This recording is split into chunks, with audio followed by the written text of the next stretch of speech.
বৃন্দাবনে যাওয়ার আগে কতগুলো কথা বলে নি আমরা, যে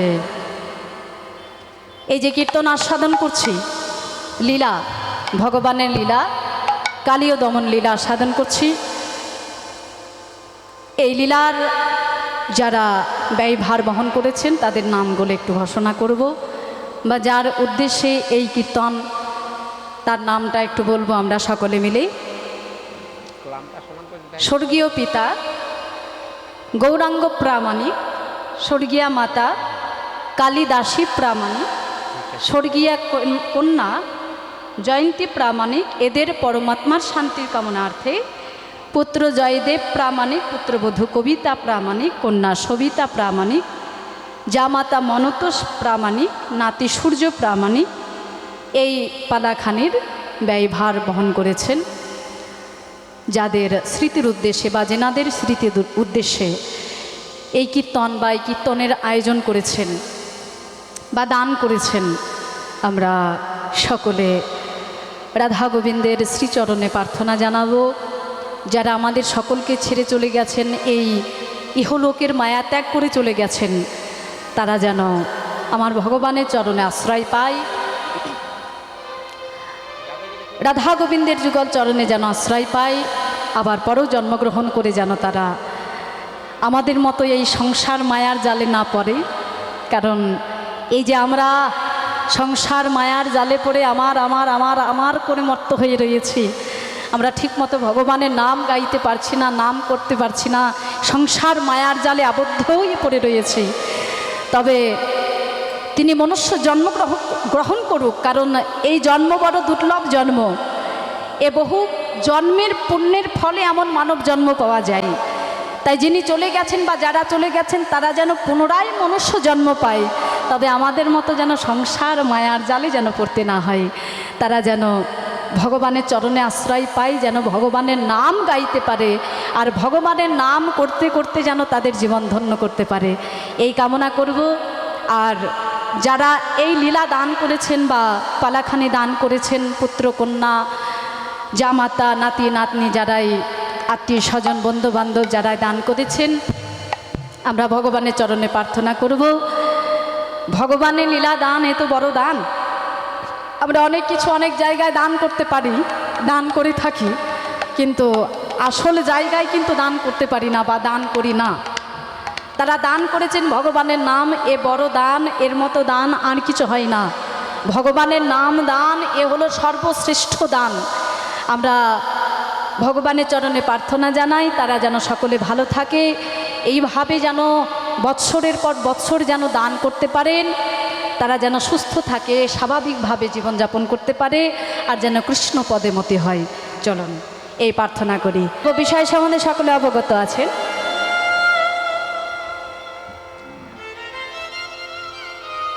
সকলে জানেন আজকের আলোচনার বিষয়বস্তু সম্বন্ধে, তবু আর একবার বলে দিই, আজকের বিষয়বস্তু হলো বৃন্দাবনের ভগবান শ্রীকৃষ্ণের বাল্যলীলা আস্বাদন করব। ভগবান যে বাল্যলীলা করেছিলেন, লীলার মধ্যে অনেক লীলা আছে, আজকে আস্বাদন করব আমরা কালীয় দমন লীলা। বাল্যলীলার মধ্যে তিনি অনেক লীলা করেছিলেন। যেমন দেখুন, আজকের আস্বাদনীয় বিষয় যেমন কালীয় দমন লীলা, কালীয় দমন, কালীয় নাগকে তিনি দমন করলেন। কিন্তু দেখুন বাল্যলীলার মধ্যে অনেক লীলা আছে যাদেরকে তিনি বধ করেছিলেন। যেমন দেখুন অকাসুর বধ, বকাসুর বধ, পুতনা বধ, কংস বধ, হ্যাঁ, এই যে বধ করেছিলেন তিনি, মানে একেবারে নিঃস্ব করেছিলেন তাদেরকে। কিন্তু এই যে কালীয় নাগ, তাকে কিন্তু তিনি বধ করলেন না, হ্যাঁ, কি করলেন? তাকে দমন করলেন। মানে কালীয় নাগের যে অহংকার ছিল, সেই অহংকার তিনি চূর্ণ করলেন। কেন না? আমাদের জগতের জীবকে শিক্ষা দেওয়ার জন্য। আমাদের জগতের জীবকে তিনি শিক্ষা দিয়ে গেলেন এই কালীয় দমন লীলা করে, কালীয় নাগকে দমন করে, তার অহংকার চূর্ণ করে আমাদের জগতের জীবকে তিনি শিক্ষা দিয়ে গেলেন যে ওগো জগতের জীব, এই কালীয় নাগ যেমন তার অহংকার চূর্ণ হলো, তিনি অহংকার নিজের থেকে বিতাড়িত করে তিনি আমার চরণে শরণাপন্ন হলেন, আমার চরণে আশ্রয় পেল। তোমরা যদি কেউ নিজের অহংকার ত্যাগ করে, অহংকার চূর্ণ করে যদি তোমরা কেউ আমার চরণে শরণাপন্ন হতে পারো, যদি কেউ তোমরা আমার চরণ সার করতে পারো, আমি তোমাদের আমার চরণে আমি আশ্রয় দেব। আজকে এই কালীয় দমন লীলা আস্বাদন করলে আমরা জানতে পারবো যে ভগবান আমাদের এই জগতের জীবকে শিক্ষা দেওয়ার জন্য, বা ভগবান আমাদেরকে তার চরণে আশ্রয় দেওয়ার জন্য তিনি কত কিছু করে গেছে। হ্যাঁ, এই যে এত এত লীলা করলেন, তিনি এত লীলা করলেন, বাল্যকালে বলুন, হ্যাঁ যৌবনকালেই বলুন, বৃন্দাবনে বলুন, মথুরাই বলুন, তিনি এত লীলা করলেন। রাধারানীকে সঙ্গে নিয়ে, সখাগণকে সঙ্গে নিয়ে, মা যশোমতীকে সঙ্গে নিয়ে, ব্রজের গোপীগণকে সঙ্গে নিয়ে, সখাগণকে সঙ্গে নিয়ে তিনি এত এত লীলা করলেন। কেন করলেন? তিনি তো ছিলেন ভগবান, তাই না? তিনি তো ছিলেন ভগবান, অনন্ত কোটি বিশ্ব ব্রহ্মাণ্ডের মালিক, স্বেচ্ছাময় পুরুষ, যার ইচ্ছায় পৃথিবীর সৃষ্টি হয়, যার ইচ্ছায় পৃথিবীর ধ্বংস হয়, যিনি অনাদির আদির মালিক, যার ইচ্ছা বিনা গাছের একটা পাতা পর্যন্ত নড়ে না। হ্যাঁ, তাহলে তিনি তো ছিলেন ভগবান। তাহলে তিনি এত লীলা করলেন কেন, এত কিছু করলেন কেন? কি দরকার ছিল তার? কেন করলেন? না আমাদের মতো জগতের জীবকে শিক্ষা দেওয়ার জন্য। কারণ ওই যে শাস্ত্রে বলল, যদি নাই জানে কেহ, শুনিতে শুনিতে সেহ অদ্ভুত চৈতন্য চরি, অদ্ভুত চৈতন্য চরি, কৃষ্ণ উপজীবে প্রীতি জানিবে রসের রীতি, রসের রীতি। এ কথা শুনিলে হজে বারহি, এ কথা শুনিলেও হয় বারহি। শাস্ত্রে বললেন, যদি নাহি জানে কেহ, শুনিতে শুনিতে সেহ। এই লীলা কথা যদি কেউ না জেনে থাকে, না বলে থাকে, না শুনে থাকে, একবার যদি শোনার মতো শুনতে পারে, হরিবল। এই যে কৃষ্ণ নাম, এই নামের এমন একটা আকর্ষণ আছে। এই কৃষ্ণ নাম যখন কর্ণকুহর থেকে যখন এই হৃদয় মন্দিরে গিয়ে পৌঁছাবে, হৃদয়ের যত নোংরা আবর্জনা, যত ময়লা, সব কিছু দূরীভূত হবে। আর যখন ময়লা দূরীভূত হবে, যখন সব কিছু দূরীভূত হবে, তখনই তো আমাদের সেই নাম বারবার শোনার ইচ্ছা জাগবে। হ্যাঁ, আর যখন আমরা বারবার শুনবো, বারবার শুনবো, বারবার শুনবো, এই শুনতে শুনতে শুনতে শুনতে জীবের মঙ্গল হবে, তাই না? তাই তো আমার ভগবান আমাদের এই জগতের জীবকে শিক্ষা দেওয়ার জন্য, আমাদের মতো জগতের জীবকে শিক্ষা দেওয়ার জন্য, এই অহংকারী জীবকে শিক্ষা দেওয়ার জন্য আমার ভগবান তিনি এত এত লীলা করে গেলেন। আর সাধন করব ভগবানের বাল্য লীলা, কালীয় দমন লীলা। ভগবান শ্রীকৃষ্ণ সখাগণকে সঙ্গে নিয়ে গোচারণে গেছেন। শ্রীরাম সুদাম দাম বসুদাম মধুর সুবল। এখানে একটি কথা একটু মন দিয়ে শুনবেন মাইরা। জয় রাধে। এদিক ওদিক চাইলে কিছু পাবে না কিন্তু। হ্যাঁ, আচ্ছা খিদে পেয়েছে কি? সেবা হয়নি? প্রসাদ পাওয়া হয়নি? হয়নি? এখানে প্রসাদের ব্যবস্থা নেই? আচ্ছা, তাহলে যদি খিদে পেয়ে থাকে তাহলে একটু প্রসাদ পেয়ে আসুন। কারণ ওই পেটে যদি খিদে থাকে তাহলে কোনো কিছুই ভালো লাগবে না। জয় রাধে। তাহলে একটু আনমনা হলে চলবে না। কারণ আনমনা হলে পরে দুটো শুনবে আর চারটে শুনবে না, কিছুই বুঝতে পারবে না, বোঝা যাবে না কিছু। ওই বসে থাকায় সারা হবে, কাজের কাজ কিছুই হবে না। আবার পরে তখন বলবে, আরে বাবা কীর্তনিয়া কি গাইলো রে বাবা, কিছু বুঝতেই পারলাম না। হ্যাঁ, কি গেয়ে দিয়ে চলে গেল। হ্যাঁ, কালীয় দমন লীলা আস্বাদন করলাম, কিছু বুঝতেই পারলাম না। একটু মন দিয়ে শুনতে হবে। পদাবলী লীলা তো, পদাবলী কীর্তন তো, একটু মন দিয়ে না শুনলে কিছু বোঝা যাবে না। জয় রাধে।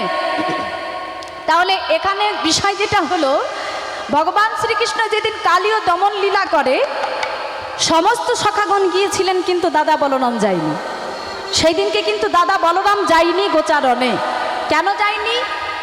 কারণ সেই দিনকে যেহেতু দাদা বলরামের জন্মদিবস ছিল, মানে কালীয় দমন লীলা যেদিন করে সেই দিনকে দাদা বলরামের জন্মদিবস ছিল, যার জন্য মা রোহিণী দাদা বলরামকে কিন্তু সেই দিন গোচারণে পাঠাননি। ও মাইরা, ছেলে মেয়েদের জন্মদিনে হলে কোনো দিনে আমরা ছেলে মেয়েদের কাজ করতে দিই? হ্যাঁ, আরে আজকে তোর জন্মদিন, একটু স্কুলে প্রাইভেটে যেতে হবে না, আজকে দিনটা একটু আনন্দ কর। কি করি? ভালো ভালো জামা কাপড় পরাই, ভালো ভালো খাবার বানিয়ে দিই, তাই না? হ্যাঁ, আমরা জন্মদিন পালন করি। তো মা রোহিণী যেহেতু ছেলের জন্মদিন, বলরামের জন্মদিন, যার জন্য বলরামকে বললেন, এ বলরাম, এ বলাই, আজকে কিন্তু তুই গোচারণে যাবি না, আমি তোকে আজকে গোচারণে যেতে দেব না, তুই আজকে বাড়িতে থাকবি। তাই দাদা বলরাম ছাড়া যত সখাগণ ছিল আমার গোবিন্দের, সমস্ত সখাগণকে সঙ্গে নিয়ে তিনি গোচারণে গেলেন। এই গোচারণে গিয়ে আমার ভগবান শ্রীকৃষ্ণ মনের আনন্দে খেলা খেলছেন। খেলা খেলতে খেলতে কি হলো? খেলা খেলতে খেলতে আমার প্রাণ গোবিন্দের যত সখাগণ ছিল, সখা শ্রীরাম সুদাম দাম বসুদাম মধুসূবল ইতি সমস্ত সখাগণের বড্ড জল পিপাসা পেল। তো সখাগণ বলছে, কানাই, আরে কানাই,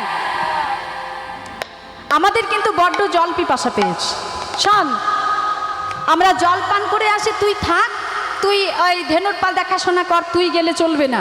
হ্যাঁ, তুই ধেনুর পাল দেখাশোনা কর, আমরা জল পান করে তোর জন্য জল নিয়ে আসব। সখাগণ বেরোলেন জলের সন্ধানে। অবতীর্ণ হলেন কোথায়? অবতীর্ণ হলেন কোথায় সখাগণ? আজকে লীলা দেখুন মায়েরা বাবারা, বৃন্দাবনে কিন্তু জলের অভাব ছিল না। যমুনার জল, বৃন্দাবনের লোক কোথাকার জল খেয়ে বেঁচে থাকে? হ্যাঁ, যমুনার জল। তাহলে সেদিন কি যমুনায় জল ছিল না? ছিল, কিন্তু সখাগণ সেখানে গেলেন না। কেন? আমার ভগবান চাইছিলেন যে সেদিন কালীয় নাগকে দমন করতে, কালীয় নাগকে বিতাড়িত করতে। হ্যাঁ, তাই তো আমার ভগবান ইচ্ছে করে সখাগণকে সঙ্গে নিয়ে এই কালীয় দমন লীলা করলেন। সখাগণ যদি কালীয় দহে না যায়, যদি কালীদাহের বিষজল পান না করে, তাদের যদি প্রাণ না হারায়, তাহলে তো আমার গোবিন্দের লীলা সম্পূর্ণ হবে না, তাই না? তিনি ক্রোধান্বিত হতে পারবেন না, কালীয় নাগকে দমন করতে পারবেন না। হরিবল। তাই তো আমার ভগবান চাইছিলেন সেই দিনকে কালীয় নাগকে দমন করতে। তাই তো সখাগণ আর বৃন্দাবনে অন্য কোথাও না গিয়ে তারা গেল কোথায়? ওই যমুনার, আহা, যমুনার কাছে যে ছোট্ট হ্রদ, মানে আমাদের ওই যে নদী, এই নালা পুষ্কর যে পুকুরগুলো থাকে না, সেই রকম যমুনার কাছে একটা ছোট্ট হ্রদ ছিল। আর সেই হ্রদের মধ্যে কালীয় নাগ তার সপরিবারকে সঙ্গে নিয়ে সেখানে বসবাস করত। সখাগণ অবতীর্ণ হলেন সেই কালীদহের তীরে। এবারে আমরা আস্বাদন করবো এখানে বড় গান, বড় তালের গানটা আমরা ছাড়বো না, কারণ আমাদের এই বৈষ্ণব পদাবলীর মধ্যে এই বড় গানগুলো এমনই কিছু জিনিস যেগুলো না গাইলে এই গানগুলো যারা সৃষ্টি করেছেন তাদেরকে অপমান করা হয়, যদি আমরা তাদের স্বচক্ষে দেখে নিই। এই গানগুলো গাইলে পরে পরোক্ষভাবে তাদের অনুসরণ করা হয়। তাই গাইব তাল তিয়ট 14 মাত্রা। ধৈর্যচ্যুত হবেন না, কেউ চলে যাবেন না। আসলে এখন ব্যাপারটা কি হয়েছে, এখন বড় তালের গান ধরলে পরেই মানুষজন উঠে পালিয়ে যায়। আরে বাবা, কি গাইছি কীর্তনিয়া, হ্যাঁ কিছু বুঝতে পারছি না আমরা, আমাদের এই বসে থেকে লাভ নেই, আমরা যে যার মতো একটু ঘুরে আসি। তো একটা কথা বলে থাকি, হ্যাঁ ওই যে তাই রে নাই রে নাই রে, আহা হা হা মরি মরি, এসব কী করছে, এ ভালো লাগছে না, চল একটু ঘুরে আসি। তো আগে একটা কথা বলে রাখি, বড় গান যদি বুঝতেও না পারেন, একটু যদি শোনার মতো শুনতে পারেন, তবুও কিন্তু আমাদের মঙ্গল। জয় রাধে। তাই গাইব তাল তিয়ট 14 মাত্রা। যে এই যে কালীয় দহ, তার অবস্থা কি, কালীয় নাগের বিষের অবস্থা কি, সে কিভাবে বসবাস করছে, আমরা এটা এই গানের মাধ্যম দিয়ে জানতে পারবো। আর কি বা কালিন্দী কালিন্দির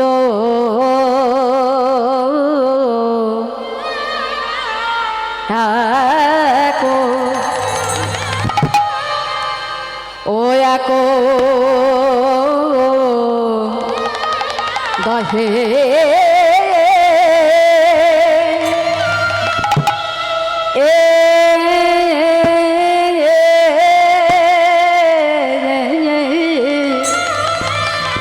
ও কালিন্দির এক দহে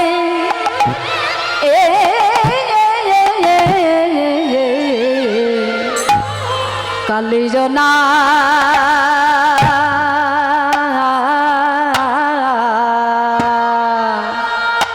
সদা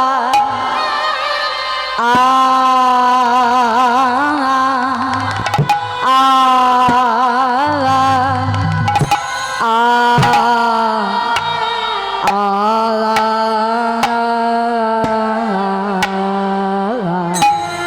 কালিন্দ রয়া কদহে কালিও নাগে সদা রহে ও রহে রে রে ও কি আহা মরে মরে রে রে ও কি আহা মরি রে এ এ এ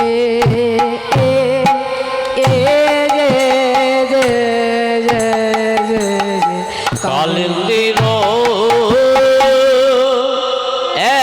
এক ও এক দহে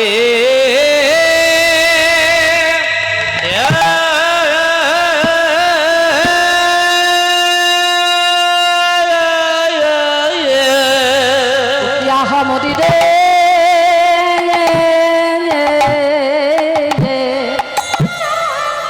কি আহা মরি রে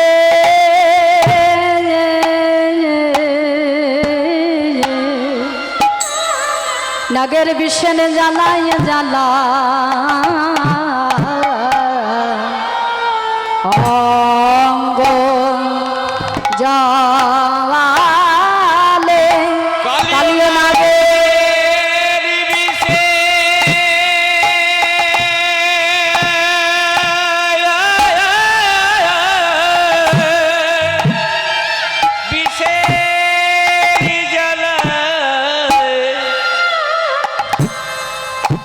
অঙ্গ জলে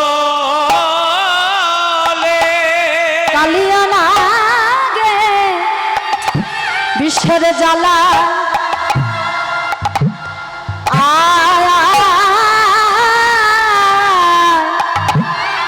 বিশ্বের জ্বালায় জ্বালায় জ্বালায় অঙ্গ জালে কালিও লাগে বিষে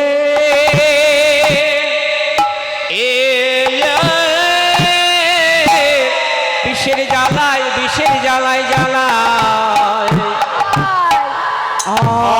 অঙ্গ জলে কালিও নাগের বিষে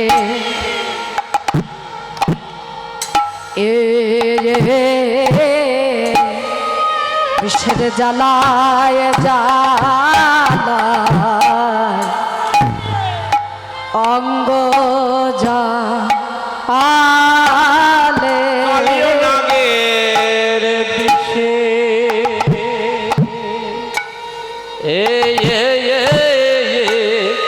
নাগের বিষের জ্বালায় অঙ্গ জলে কালিও নাগে বিষের জ্বালায়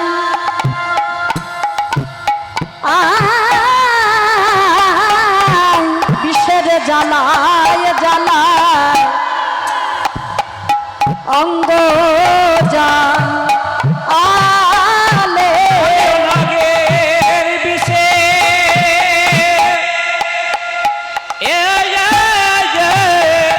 বিষের জ্বালাই জ্বালা অঙ্গ জলে কালিও নাগে বিষের জ্বালা বিষের জ্বালায় জ্বালা অঙ্গ জালে কালিও নাগের বিষে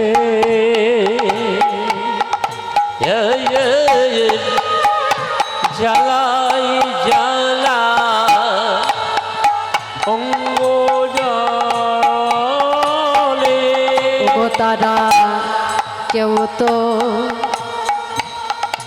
ও কেউ তো প্রাণে বাঁচে না আরে তারা তারা কেউ তো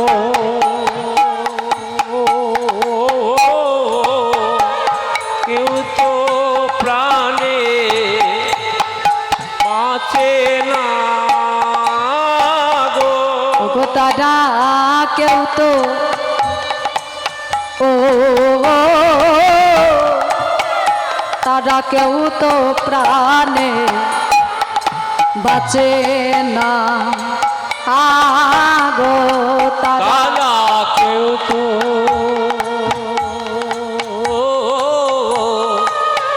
কেউ তো প্রাণে বাঁচে না গো। ওগো তারা কেউ তো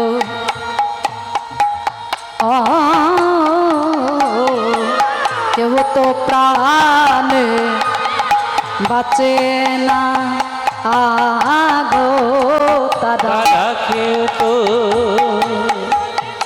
ও কেউ তো প্রাণে বাঁচে না গো।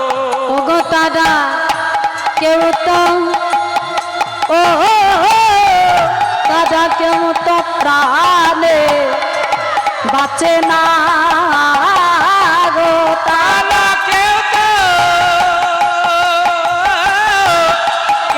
তো প্রাণে বাঁচে না গো।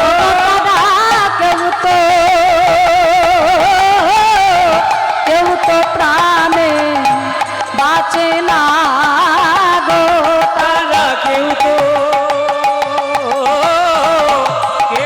প্রাণে বাঁচে না গো। তারা কেউ তো প্রাণে বাঁচে না আগো তারা তারা কেউ তো প্রাণে বাঁচে না গো। ওগো তারা কেউ তো প্রাণে বাঁচে না আগো তারা কেউ তো পানি পাচ্ছে না গো। ওগো মিশের জ্বালাই জ্বালান অঙ্গ জালে তাদের জ্বালাই জ্বালান অঙ্গ জলে তাদের বিষের জ্বালাই জ্বালান অঙ্গ জালে তাদের জ্বালাই জ্বালাই অঙ্গ জলে তাদের বিষের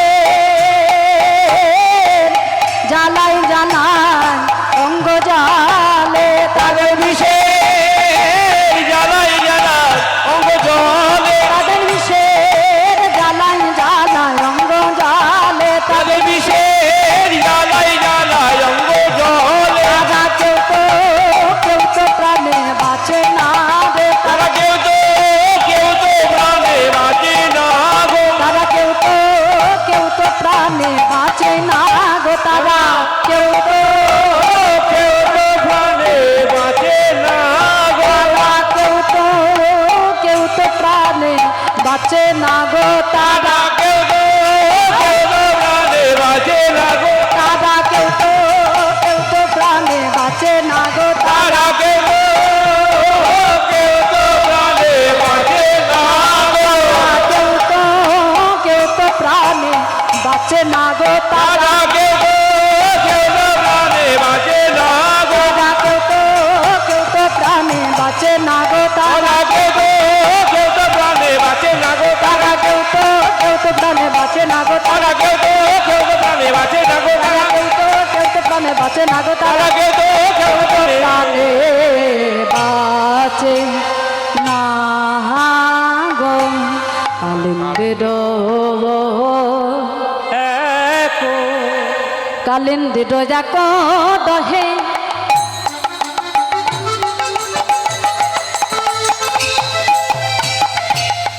কালিল নাগে সদা রহে কালিন্দির এক দহে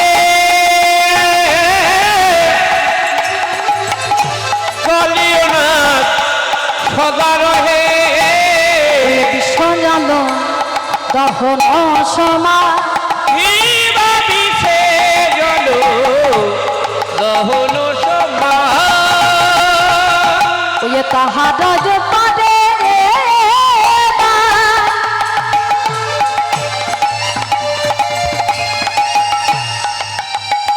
কোন পাখি যদি উড়ে যায় তাহার পরে পাই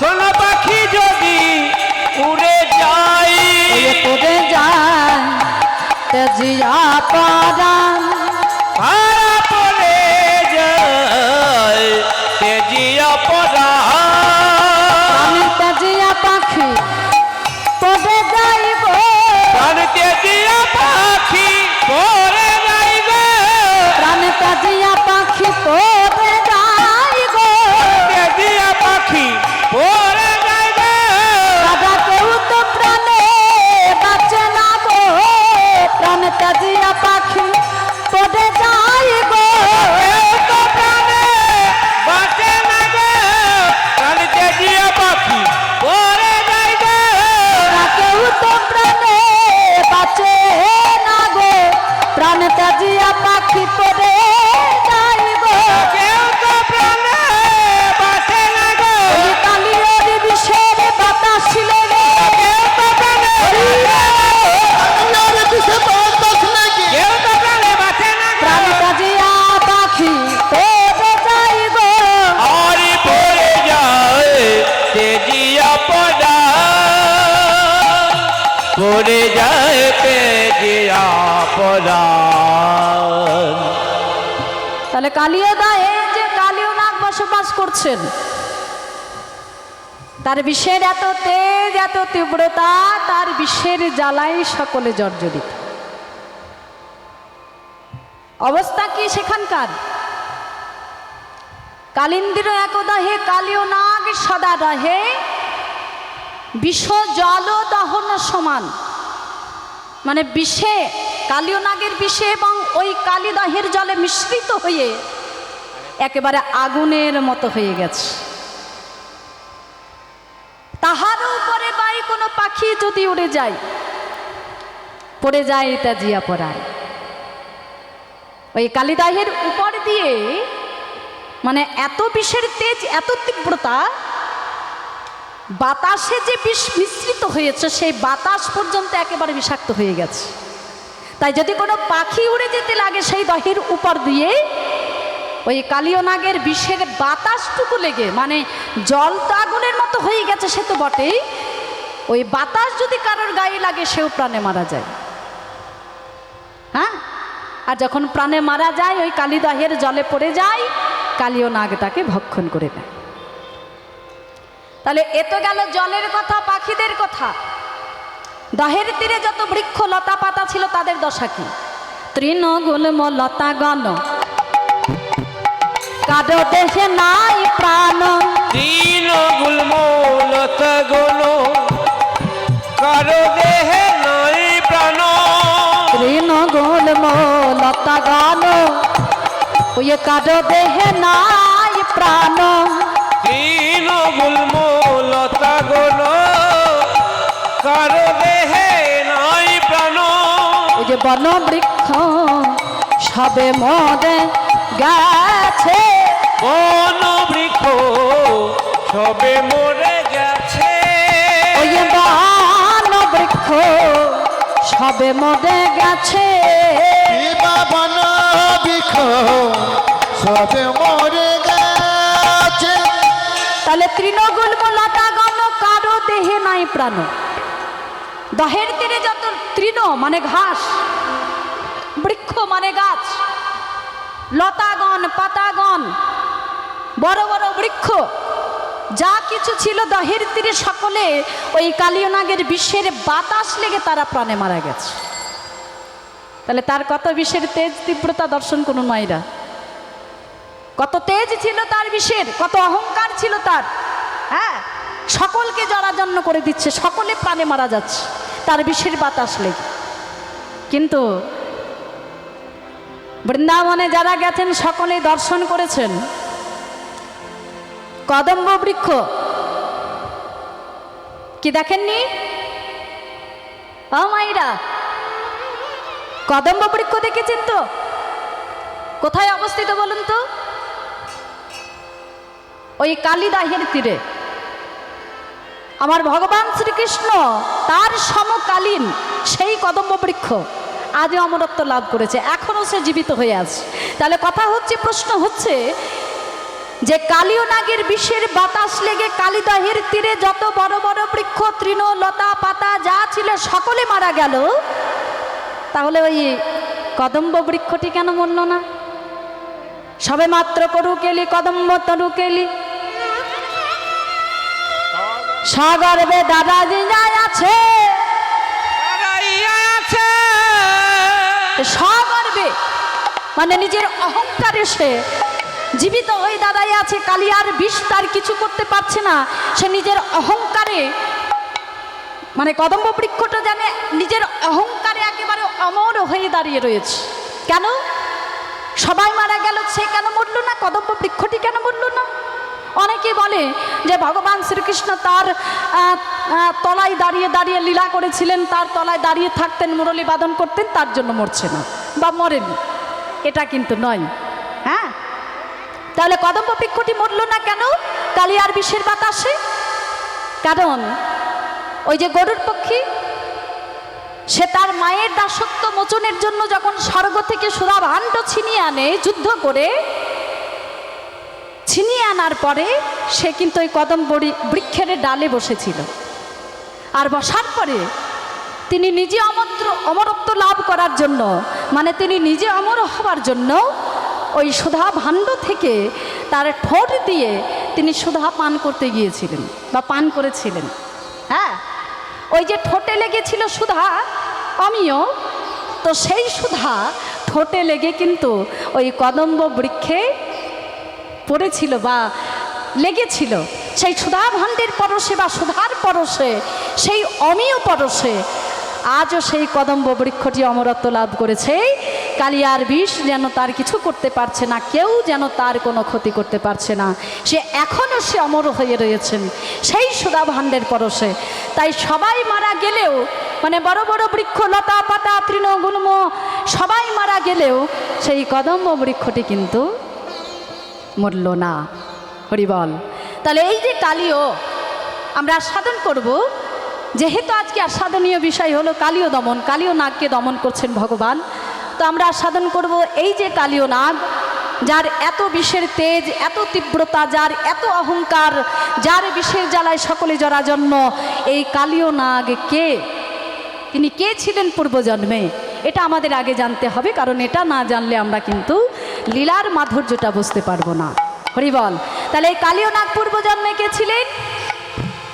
আর তিনি কেনই বা তিনি এই সর্পকুলে, বিষাক্ত সর্পকুলে তিনি জন্মগ্রহণ করলেন? এই কালীয় নাগ পূর্বজন্মে ছিলেন চন্দ্রধ্বজ রাজা। এই চন্দ্রধ্বজ রাজার পেটে হয়েছিল শুল। শুল যন্ত্রণা নিয়ে রাজা ছটপট ছটপট করছে। দেশ দেশান্তর থেকে বদ্যি কবিরাজ ছুটে ছুটে আসছে, কিন্তু রাজার শুল যন্ত্রণা ভালো করতে পারছে না, সহ্য করতে পারছে না আর যন্ত্রণা। বিভিন্ন রাজ্য থেকে ছুটে আসছে বড় বড় বদ্যি কবিরাজ, কিন্তু চিকিৎসা করে সবাই নৈরাশ হয়ে ফিরে যাচ্ছে। রাজার কষ্ট, যন্ত্রণা, দুঃখ কেউ দূরীভূত করতে পারছে না। রাজা যন্ত্রণায়, কষ্টে, দুঃখে দুটি নয়ন জালে ভেসে যাচ্ছে আর মনে মনে চিন্তা করছে, কেউ কি নেই, কেউ কি নেই আমার এই যন্ত্রণা ভালো করতে পারে? কেউ কি নেই আমার এই শুল যন্ত্রণা ভালো করতে পারে? চন্দ্রধ্বজ রাজা যন্ত্রণায়, কষ্টে ছটপট ছটপট করতে করতে নিজ গুরুদেবকে ডেকে পাঠালেন। আর যেই গুরুদেব এসেছে, গুরুদেবের রাতুল রাঙা চরণে আছাড় খেয়ে পড়েছে। গুরুদেব, আপনি কৃপা করুন, আমার এই যন্ত্রণা, এই শুল যন্ত্রণা, এই কষ্ট আমি আর সহ্য করতে পারছি না।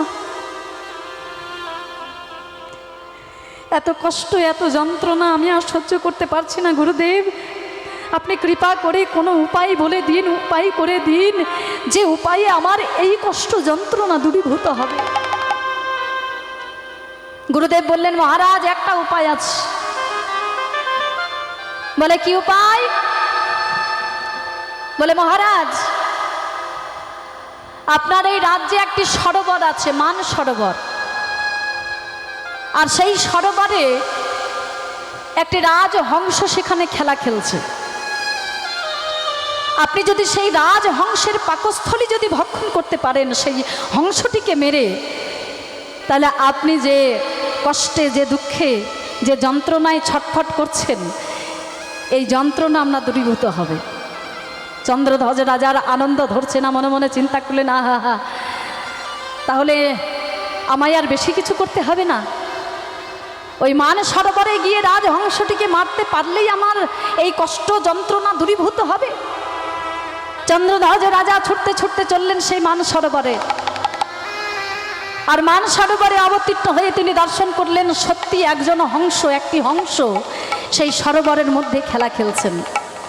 রাজা মনে মনে চিন্তা করলেন, এই তো গুরুদেবের কথা একেবারে মিলে যাচ্ছে, মিলে গেল।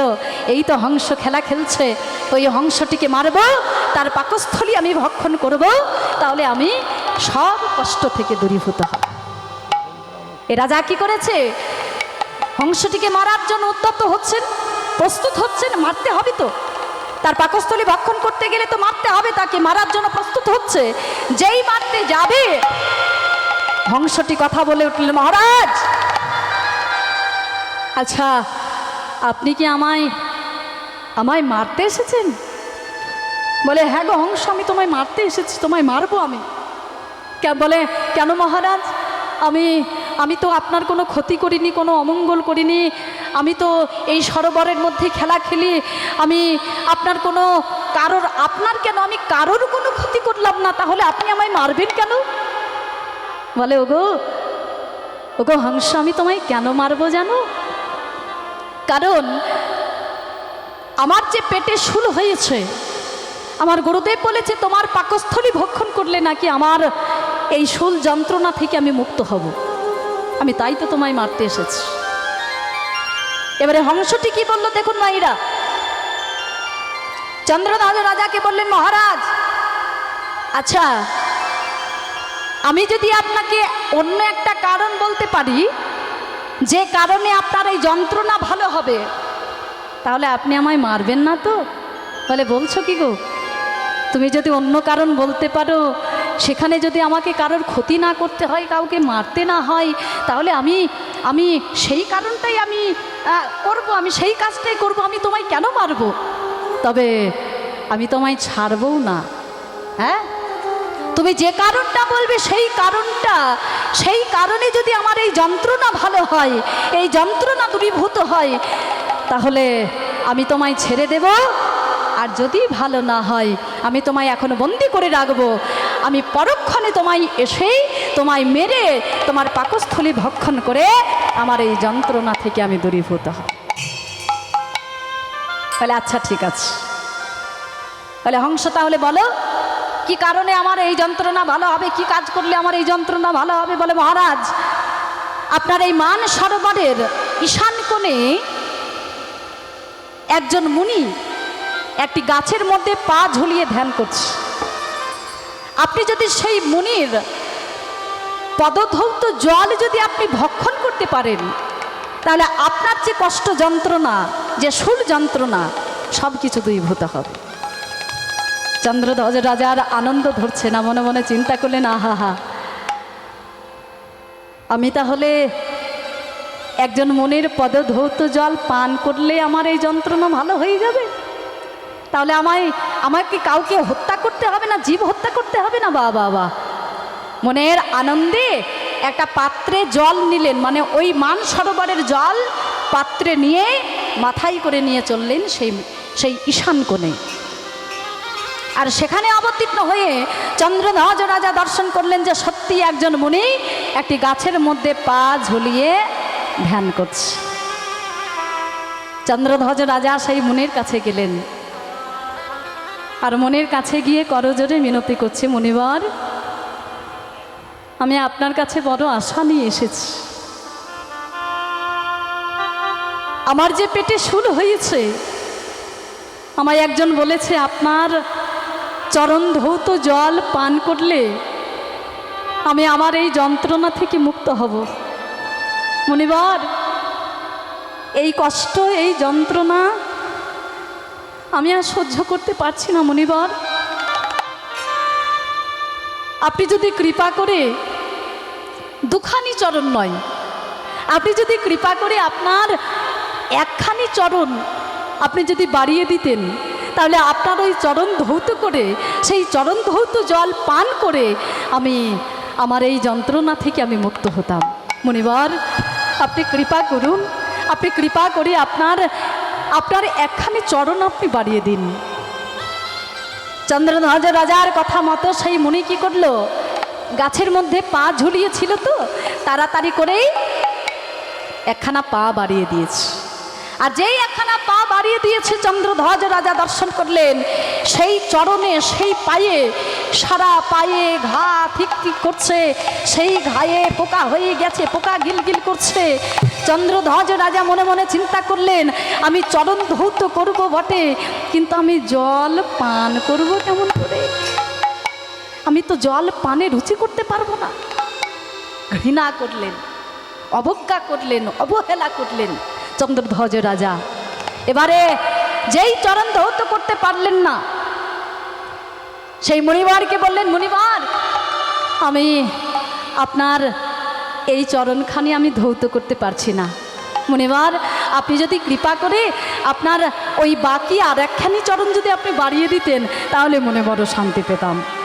এ রাজার কথা মতো সেই মুনি কি করলো, তাড়াতাড়ি করে আর একখানা পা বাড়িয়ে দিল। আর যেই পা বাড়িয়েছে, চন্দ্রধ্বজ রাজা দর্শন করলেন সেই পায়ে কুষ্ঠ, সেই কুষ্ঠ আবার সেই কুষ্ঠের মধ্যে পোকা হয়ে গেছে, পোকা গিলগিল করছে, রক্ত পৌঁছে ঝরে ঝরে পড়ছে।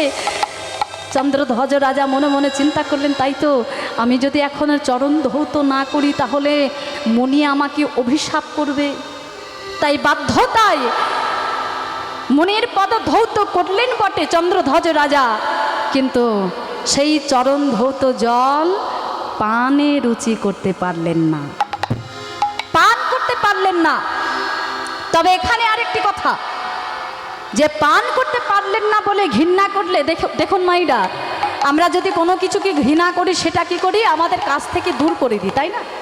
হ্যাঁ, ঘৃণা করলে সেই ঘৃণার বস্তুটিকে আমরা নিজের কাছ থেকে দূর করে দিই, হ্যাঁ, যা সরে যা। বা যদি কোনো ঘৃণা বস্তু আমাদের কাছে থাকে, সেটা কি করে আমরা ফেলে দিই। কিন্তু চন্দ্রধ্বজ রাজা সেটা করলেন না, ফেলে দিলেন না। যে চরণ ধৌত জল কি করলেন, ফেলে না দিয়ে সেই পাত্রখানে মাথায় নিয়ে চন্দ্রধ্বজ রাজা ঘরে ফিরলেন। আর ঘরে ফিরে কি করলেন, ঠাকুর ঘরে গিয়ে সেই চরণ ধৌত জল রেখে দিলেন। মনের দুঃখে বাইরে বসে রয়েছেন। আর ঠিক এমন সময় রাজার দুইজন পত্নী ছিল, সেই দুইজন পত্নী যেই ঠাকুর ঘরে গেল, দেখলো একটা পাত্রের মধ্যে একটুখানি জল রয়েছে। রাজা দুইজন পত্নী মনে মনে চিন্তা করলেন যে আমাদের মহারাজ তো বড় দুঃখে আছে, কষ্টে আছে, তাই হয়তো কোনো মন্দিরে গিয়েছিল, সেখান থেকে হয়তো চরণামৃত নিয়ে এসেছেন। তাই রাজার দুইজন পত্নী তারা কি করলেন, সেই চরণ ধৌত জল, সেই চরণামৃত, সেই মুনির পদ ধৌত জল কোনো দেবতার পদ ধৌত মানে চরণামৃত হিসাবে দুইজন পত্নী তারা ভাগ ভাগ করে তারা পান করল।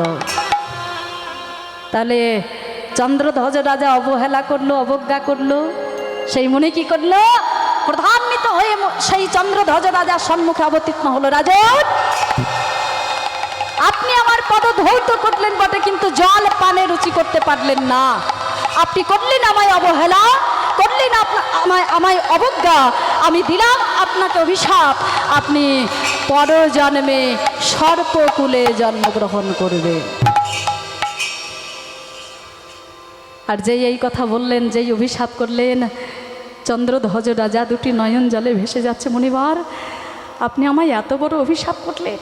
বলে হ্যাঁ, এতেও শেষ নয়।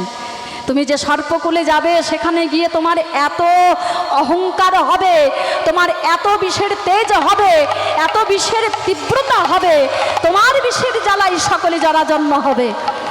আর যেই এত বড় অভিশাপ করলেন, চন্দ্রধ্বজ রাজা সেই মুনির চরণ তলে আছাড় খেয়ে পড়েছে। মুনিবার,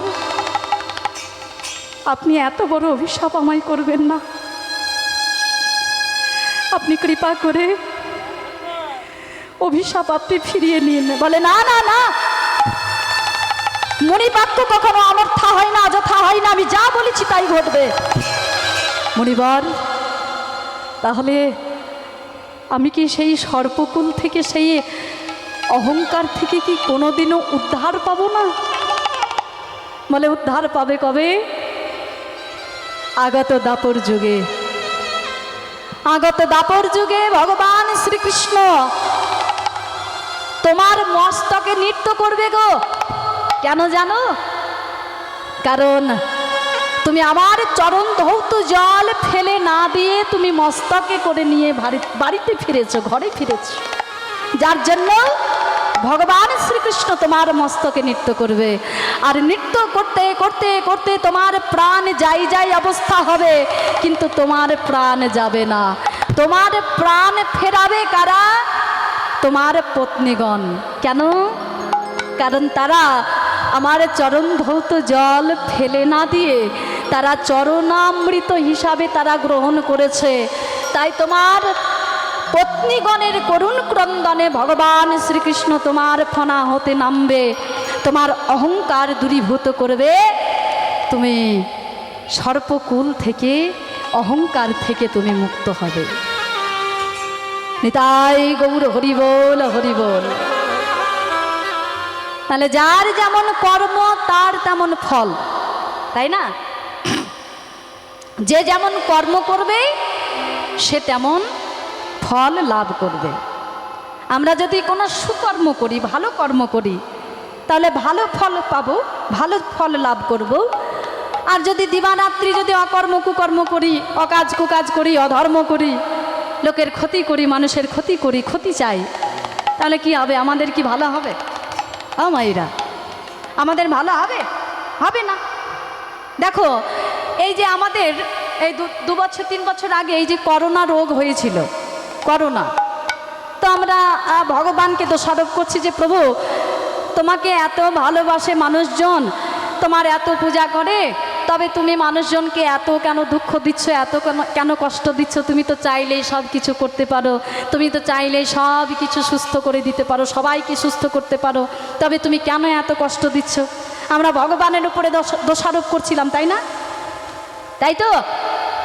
বলে আমরা ভুলে যাচ্ছিলাম হয়তো ভগবানের সেবা অনেকেই করে, কিন্তু যারা করে, যারা ভগবানের সেবা করে তারা সুফল পায়, কিন্তু যারা এমন সাধের মানব জন্ম পেয়ে যারা আমার ভগবানকে ভালোবাসে না, যারা গুরুচরণ আশ্রয় করে না, যারা গুরুর আদেশ পালন করে না, যারা সেই ঘরে যায় না, তাদের কি হবে? ভালো হবে? হ্যাঁ, মঙ্গল হবে? তো যেমন কর্ম করবে তেমন ফল পাবে, তাই না? দেখো, একটা ছোট্ট দৃষ্টান্ত দিয়ে বলি। এক নাপিত, তার কাজ কি? নাপিতের কাজ কি গো? গয়না বানাই না? ডিজাইন, ভালো ডিজাইনের গয়না তৈরি করে না? কি করে? চুল কাটে। বাহ, নাপিতের কাজ হলো চুল কাটা, হ্যাঁ, চুল দাড়ি কাটা। তো নাপিত এখন ভগবানকে মানে না, তো তার কাছে একদিন চুল কাটতে গেছে একজন বৈষ্ণব, মানে সে ভগবানকে মানে, ভগবানের সেবা করে, ভগবানকে ভালোবাসে, তার আছে কণ্ঠে আছে তুলসীর মালা, সে গেছে এখন চুল দাড়ি কাটতে। তো সে যেই চুল দাড়ি কাটতে গেছে, এখন চুল দাড়ি কাটছে, এখন তাকে বলছে আচ্ছা এই যে তুমি যে কণ্ঠে তুলসীর মালা পড়েছো, তুমি ভগবানকে ভালোবাসো, ভগবানের সেবা দাও, তা এই যে জগতে আমাদের এত দুঃখ কষ্ট, মানুষজন এত দুঃখ কষ্ট পাচ্ছে, এত যন্ত্রণা পাচ্ছে, কেন পাচ্ছে গো? তোমাদের ভগবান যদি এত দয়াময়, এত করুণাময়, এত কৃপাময়, তাহলে এত কেন মানুষের কষ্ট, এত কেন আমাদের দুঃখ কষ্ট? এবারে দেখুন, যারা এই ভজন পথে আছে, যারা, আমাদের একটা নিয়ম যে কখনো তর্ক করা যাবে না। হ্যাঁ, যে জন তর্ক করবে বা তর্কে যাবে সে কখনো বৈষ্ণব নয়, তাই না? হ্যাঁ, তো যে জন চুল কাটতে গেছে কৃষ্ণ ভক্ত, সে মনে মনে চিন্তা করলেন, তাই তো এখন যদি আমি তর্ক করতে যাই তাহলে আমার গুরুর আদেশটা অমান্য করা হবে, যে আমার গুরু আদেশ করেছেন যে কখনো তর্ক করবে না, তর্কে যাবে না। তো এখন যদি আমি সঙ্গে সঙ্গে ওনাকে যদি উত্তরটা দিই তাহলে আমার তর্ক করা হয়ে যাবে, তাহলে আমি তর্ক করব না, তবে আমি এমনভাবে তাকে উত্তরটা দেব যাতে তর্কও না করা হয় আবার উত্তরটাও দেওয়া হয়। তো সেই কৃষ্ণ ভক্ত বলে, না চাই যায় নাপিত ভাইয়া, তোমার কাজ কি বলো তো? তোমার কাজ হলো চুল দাড়ি কাটা। হ্যাঁ, তো তোমার কাজ হলো চুল দাড়ি কাটা, আমি তোমার ঘরে এসেছি চুল দাড়ি কাটতে, যার জন্য তুমি আমার চুল দাড়ি কাটছো। আচ্ছা, ঠিক সেই সময়ে যে নাপিতালার ঘর, যে নাপিতের ঘর, তার ঘরের সামনে কতগুলো পাগল খেপা মানুষ, চুল দাড়ি, বড় বড় চুল, বড় বড় দাড়ি নিয়ে ঘুরে ঘুরে বেড়াচ্ছে, রাস্তায় ঘুরে ঘুরে বেড়াচ্ছে। তা কৃষ্ণ ভক্ত বলছে, আচ্ছা এই যে নাপিত ভাইয়া, তুমি তো নাপিত, এই যে তোমার কাজ হলো চুল দাড়ি কাটা, তা এই যে এতগুলো মানুষ, ওই দেখে, এই যে দেখেছো, ওই দেখো এতগুলো মানুষ, ওই দেখো বড় বড় চুল, বড় বড় দাড়ি নিয়ে ঘুরে ঘুরে বেড়াচ্ছে, তা তোমার কাজ তো হলো চুল দাড়ি কাটা, তা তুমি ওই মানুষগুলোর চুল দাড়িগুলো একটু কেটে দিতে পারো না? এই যে তুমি কাটতে পারো না? বলে, গো, যদি আমার কাজ হলো চুল দাড়ি কাটা কাজ, কিন্তু তারা যদি আমার ঘরে না আসে, আমাকে যদি না বলে যে ও ভাইয়া আমাদের চুল দাড়িগুলো কেটে দাও, তারা যদি না বলে, আমার ঘরে যদি না আসে, আমার কি দায় পড়েছে বলো তো তাদের চুল দাড়িগুলো কাটা? হরি বল। এখন বুঝতে পারলেন কৃষ্ণ ভক্ত কিভাবে বোঝালো? মায়েরা বুঝতে পেরেছেন? এখন আমি বলছি যে ভগবানের দয়া নাই, মায়া নাই, আমাদের প্রতি কৃপা করে না, করুণা করে না, আমাদেরকে ভালোবাসে না। এখন আমি যদি সেই দয়া মায়া পাওয়ার মতো কর্মটা যদি না করি, আমি যদি সেই ঘরে না যাই, তার চরণে শরণাপন্ন না হই, তার পূজা না করি, তার সেবা না করি, তাহলে আমি তার কৃপা পাবো কেমন করে, তার দয়া পাবো কেমন করে, মায়া পাবো কেমন করে, তিনি কেমন করে আমাদের কৃপা করবেন, তাই না? নিতাই গৌর হরি বল, হরি বল। তাহলে আমাদের যদি তার কৃপা পেতে হয়, তার করুণা পেতে হয়, তার দয়া পেতে হয়, গুরুচরণ আশ্রয় করে আমাদের ভজন সাধন করতে হবে, ভজন পথে এগোতে হবে, তবেই তো আমরা তার দয়া মায়া পাবো, তিনি আমাদের কৃপা করবেন। হরিবল। তাহলে আমরা যেমন কর্ম করব ঠিক তেমন ফল পাবো। হরিবল। এখন চন্দ্রধ্বজ রাজা তিনি সেই মুনির অভিশাপে তিনি অবতীর্ণ হলেন এই দাপর যুগে কৃষ্ণ অবতারে কালীয় নামক একজন বিষধর সর্পরূপে। তার এত বিষের তেজ, এত তীব্রতা, বিষের জ্বালায় সকলে জরাজন্য। আর সেই সখাগণ জল খুঁজতে খুঁজতে আজকে হাজির হলো সেই কালীদহের তীরে। সেই বিষ জল তারা তো জানে না সেটা বিষ জল, তারা তো জানে না সেই জল পান করলে তাদের প্রাণ যাবে। তারা অবতীর্ণ হলেন সেই কালীদহের তীরে। আর যেই অবতীর্ণ হলেন, সখাগণ দর্শন করছেন কালীদহের সুন্দর জলে। শ্রীরাম, আরে দেখেছিস কত সুন্দর জল? তৃষিত বালক গণ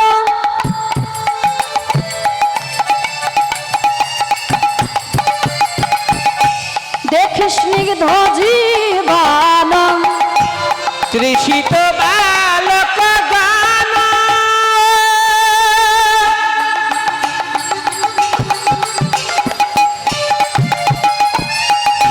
দেখি স্নিগ্ধ জীবন। ওই তৃষিত বালক গণ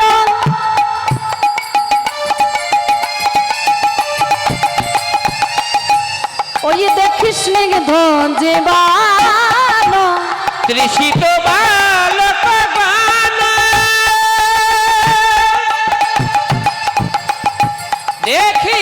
স্নিগ্ধ জীবন তারা পান করে অঞ্জলি অঞ্জলি, তারা পান করে অঞ্জলি অঞ্জলি ভগবান কাজে অঞ্জলি অঞ্জলি। সমস্ত সখাগণ কালিদাহের তীরে অবতীর্ণ হয়ে দর্শন করলেন। তৃষিত বালকগণ দেখি স্নিগ্ধ জীবন। তৃষিত মানে তৃষ্ণার্ত, মানে সখাগণ তারা তো জল পান করবে বলে তৃষ্ণায় কাতর হয়ে তারা গিয়েছিল কালিদাহের তীরে। তারা তৃষিত বালকগণ মানে সখাগণ দেখি স্নিগ্ধ, স্নিগ্ধ মানে সুন্দর, স্বচ্ছ, অতি সুন্দর জল। হ্যাঁ, যেন জলের মধ্যে যেন নিজেদের বদনগুলো দেখা যাচ্ছে, এত সুন্দর জল।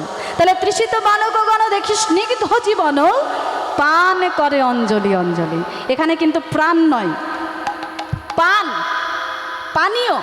তারা পান করলো জল, তারা পান করলো, পান করে অঞ্জলি অঞ্জলি। তারা সবে পান করিল, তারা সবে পান করিল গো, তারা সবে পান করিল, তারা সবে পান করিল গো, কালিদাহের বিশ্বজল তারা সবে পান করিল। ওই কালিদাহের বিশ্বজল তারা অঞ্জলি অঞ্জলি করি, কালিদাহের বিশ্বজল তারা অঞ্জলি অঞ্জলি হরি। কালিদাহের বিশ্বজল তারা সবে পান করিল গো। ও পান করে অঞ্জলি অঞ্জলি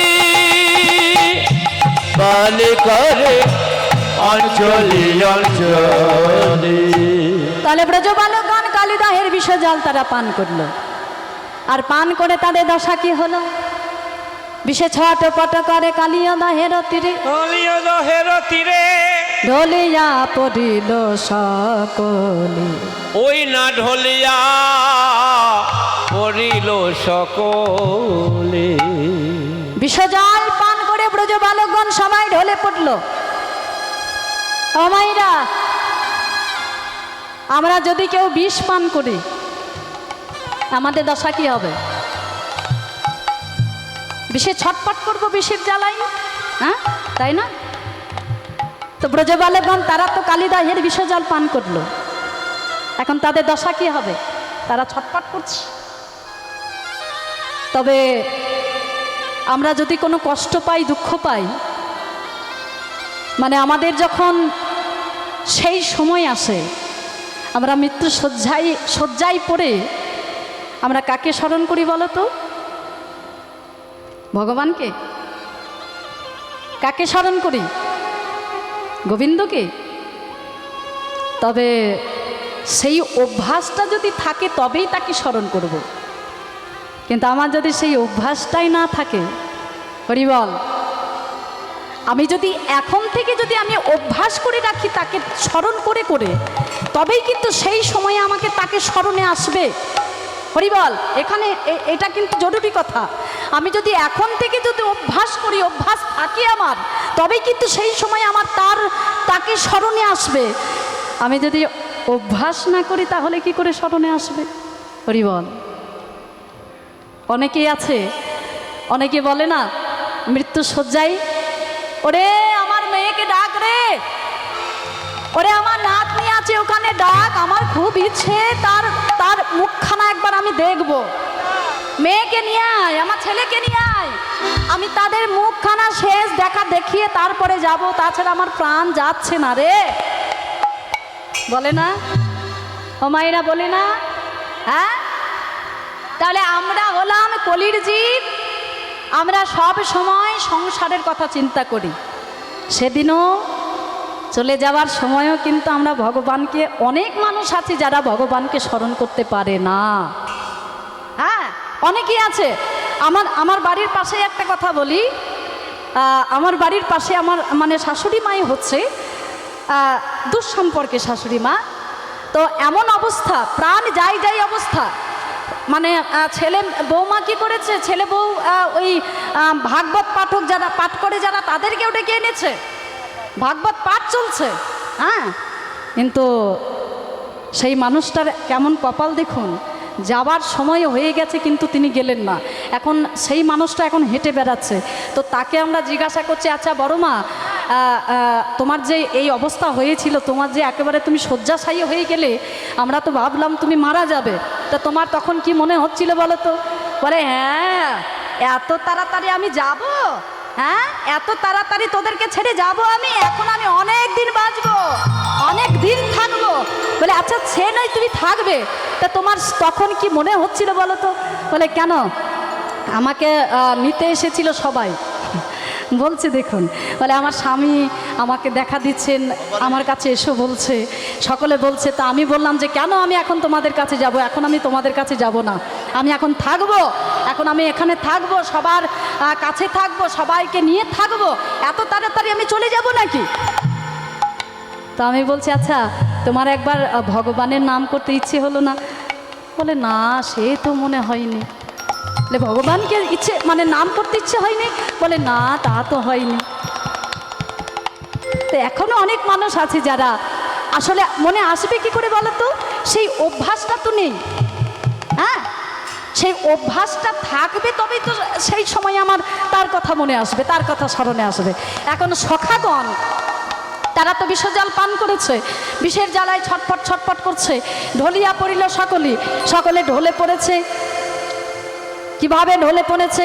কেউ বা তীরে, কেউ বা নীরে, তারা কেউ বা তীরে, কেউ বা নীরে, তারা কেউ বা তীরে, কেউ বা নীরে, তারা কেউ বা তীরে, কেউ বা নীরে, তারা ঢলিয়া ঢলিয়া পড়ে, কেউ বা তীরে, কেউ বা নীরে, ঢলিয়া ঢলিয়া পড়ে, কেউ বা তীরে, কেউ বা নীরে, তারা ঢলিয়া ঢলিয়া পড়ে, কেউ বা তীরে, কেউ বা নীরে, তারা ঢলিয়া ঢলিয়া পড়ে, তাদের প্রাণ তোলার বাঁচে না রে, ঢলিয়া ঢলিয়া পড়ে, আর তোর বাঁচে না রে। ঢলিয়া ঢলিয়া তারা পড়ে, ঢলিয়া ঢলিয়া।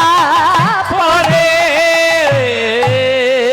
তাহলে সখাগণ বিষজল পান করে বিষে ছটপট করতে করতে কেউ তীরে, কেউ নীরে, কেউ অর্ধেক তীরে, কেউ অর্ধেক নীরে, সবাই ঢলে পড়ল। তবে বিষের জ্বালায় ছটপট করতে করতে কেউ কিন্তু তারা কানাইকে ভুলে যাচ্ছে না। ওমাইরা, সখাগণ বিষের জ্বালায় ছটপট ছটপট করছে বটে, কিন্তু কেউ একবার সংসারের মাতা পিতা ভাই বন্ধু আত্মীয় স্বজন কারোর কথা মনে করছে না, কারোর কথা স্মরণ করছে না। তারা শুধুমাত্র ভাই কানাইয়ের কথা চিন্তা করছে।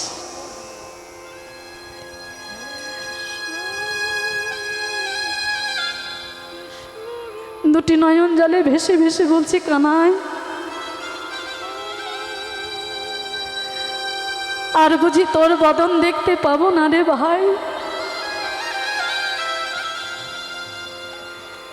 একবারে কৃপা করে দেখা দিয়ে আমাদের এ প্রাণ আর বাঁচে না রে কানাই, তোর বদন দর্শন করে যেন আমরা চলে যেতে পারি, একবার আমাদের কাছে আয়, একবার দেখা দে। সখাগণ কাঁদছে। আর এই সখাদের মধ্যে সব থেকে ছোট ছিল বটু মধুমঙ্গল। মধুমঙ্গল কি করেছে জানো মাইরা? বালুকার উপরে ভাই কানাইয়ের একখানা মূর্তি অঙ্কন করেছে, আর মূর্তি অঙ্কন করে বদনে বদন দিয়েছে।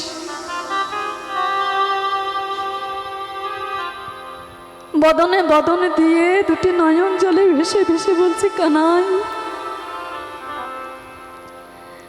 একবারে দাঁড়ায় আমার,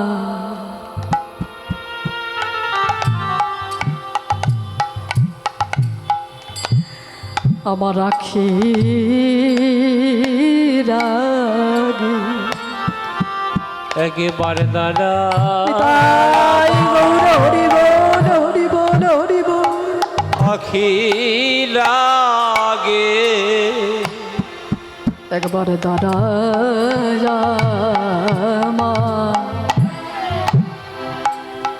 আমার আখি রাগে একবারে দাঁড়ায় আমার আখি লাগে তোর বদনে দেখতে দেখতে যেন আমরা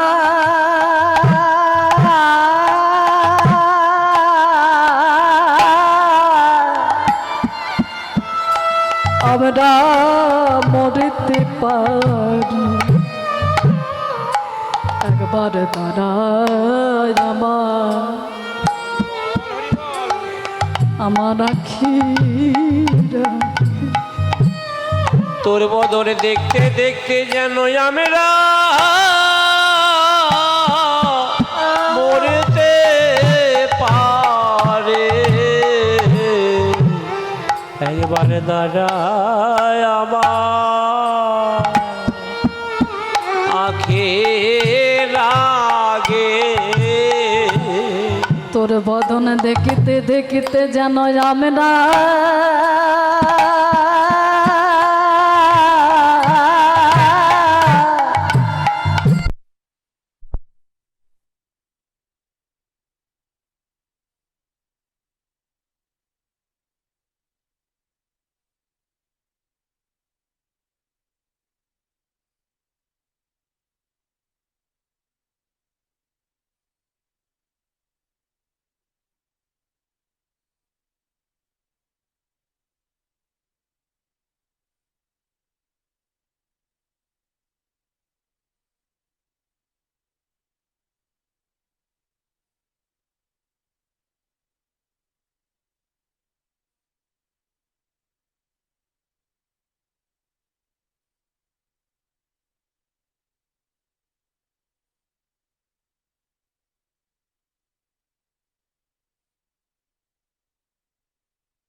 আখি লাগে তোর বদনে দেখিতে দেখিতে যেন আমরা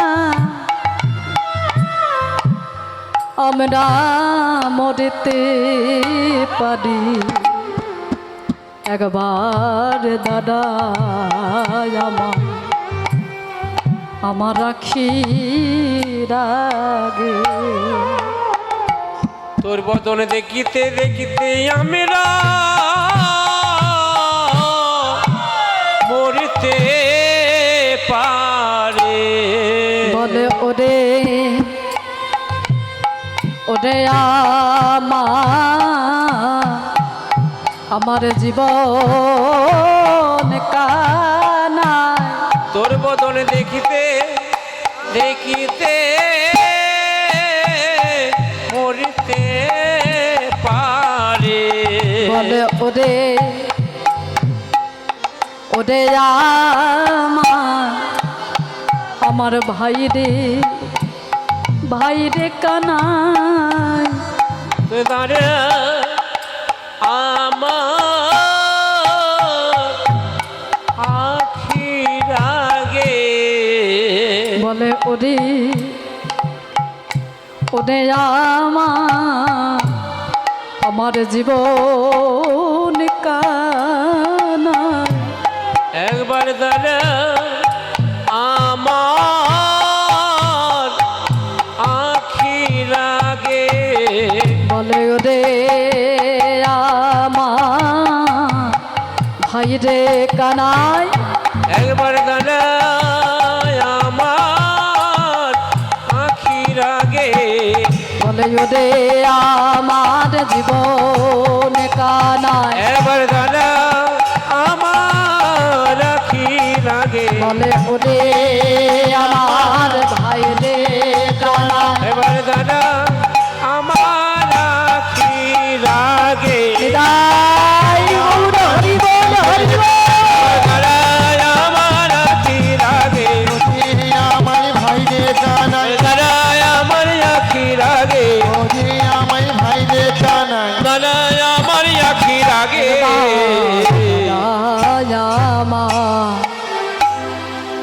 আমার আখি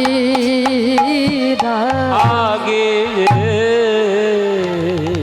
মধুমঙ্গল ভাই কানাইয়ের মূর্তিখানা অঙ্কন করে বদনে বদন দিয়ে দুটি নয়ন জলে ভেসে যাচ্ছে। কানাই একবার কৃপা করে দেখা দে, শুনেছি মরণকালে যদি কেউ তোর বদন দর্শন করতে করতে যদি কেউ মরতে পারে সে নাকি আবার পরজন্মে তোরে পায়। কানাই রে, আমরা বড় ভাগ্য ফলে তোর সঙ্গ পেয়েছিলাম, কিন্তু বেশি দিন তো তোর সঙ্গ লাভ করতে পারলাম না, আমাদের তো আশা মিটল না রে কানাই। তাই এই মৃত্যুকালে একবার তোর বদনখানা দেখা, একবার তোর বদন দর্শন করতে করতে যেন আমরা মরতে পারি, কারণ তোর বদন দর্শন করতে করতে যদি আমরা চলে যেতে পারি পর জন্মে আবার আমরা তোরে পাবো।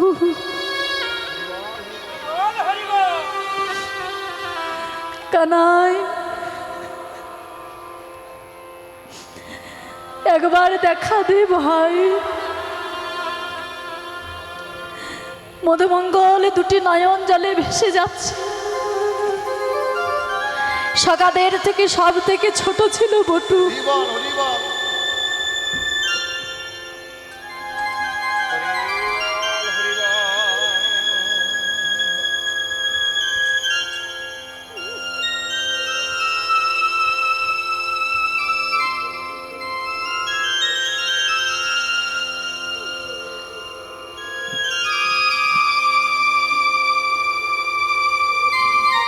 হরিবল হরিবল